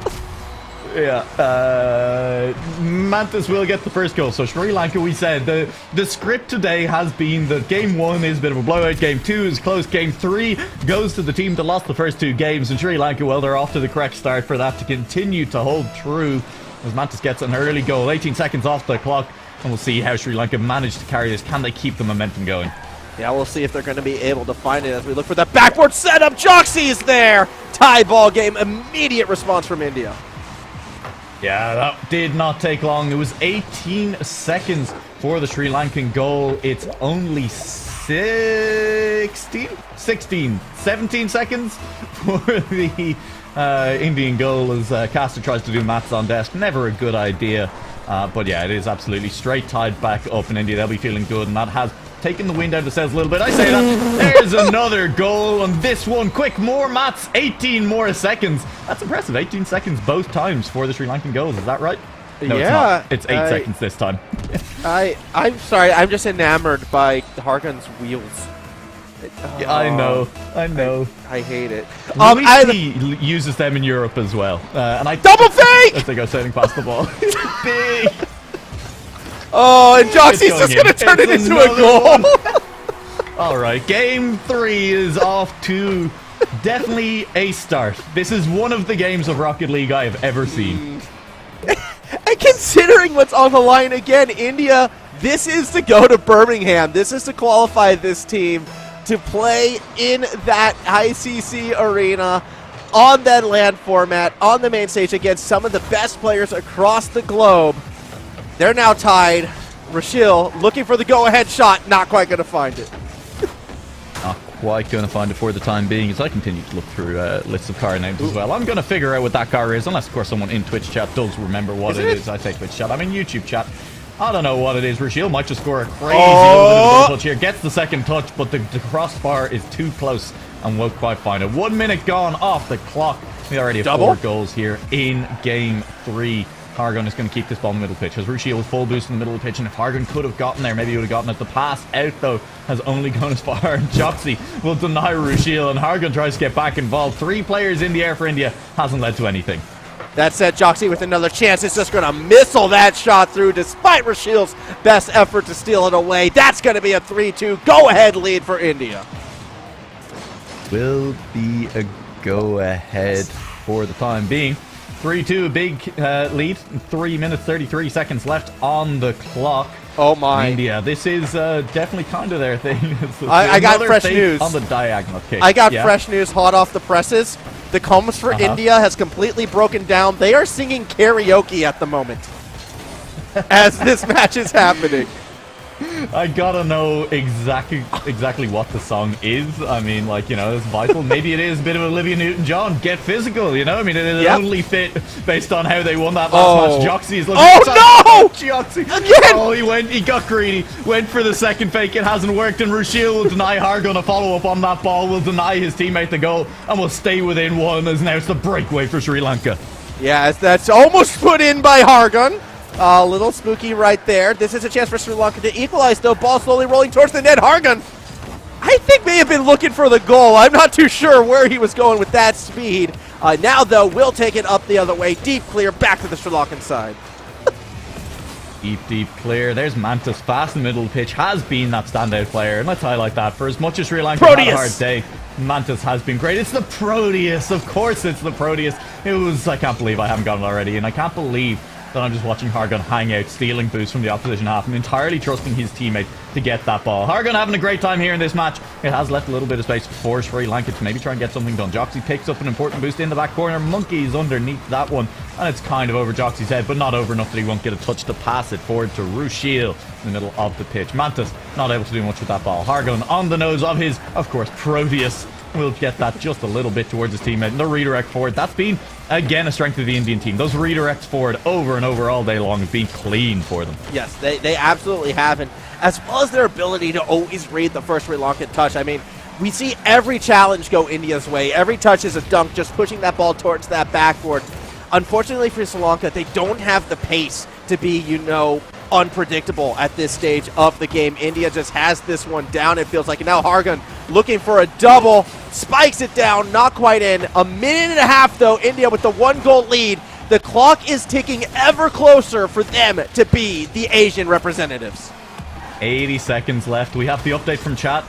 They're singing One Direction, which I think is appropriate for the Indian squad, which they really have had one direction, one gear all afternoon, and that is forward. Joxy looking for a chance. No boost, can't win the 50 to get that one in. Monkey looking for a clear. It's still only 1 goal. We could still go to an overtime. It's not done yet, but it does feel almost inevitable at this point that India are going to be the team being sent there. That's just well placed. And I love that. You slow the shot down a little bit. You don't just launch it under the crossbar, along the ground and in from Joxy. Joxy has scored all 4 goals this game, should we add. Joxy has been the one striking, and when things get a little crazy, Joxy has been the one turning things serious. Now, with less than a minute to go, it could be off the back of Joxy as well that India does advance. Less than a minute, yet Sri Lanka's not done. Mantis off the kickoff brings us back within 1.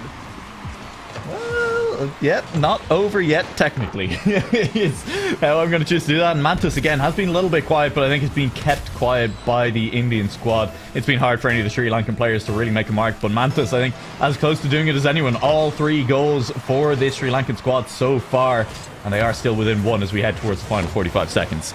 Here we go. This is going to be big for Sri Lanka. Can they set themselves up in the middle of the field?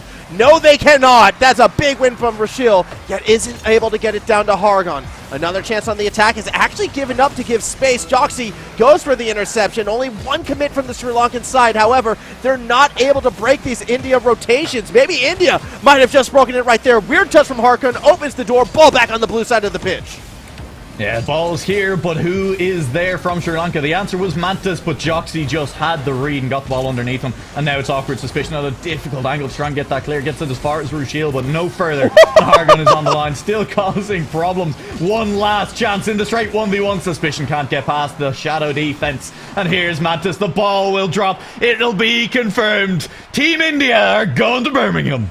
And they do it in style. They were having fun throughout that entire series. One direction, India to Birmingham. They better get a one-way flight for that. No layovers for this squad. And man, I wish I was on that plane because they seem like a fun squad to be with. Well done. Hats off to them. India, well deserving to represent the Asia region.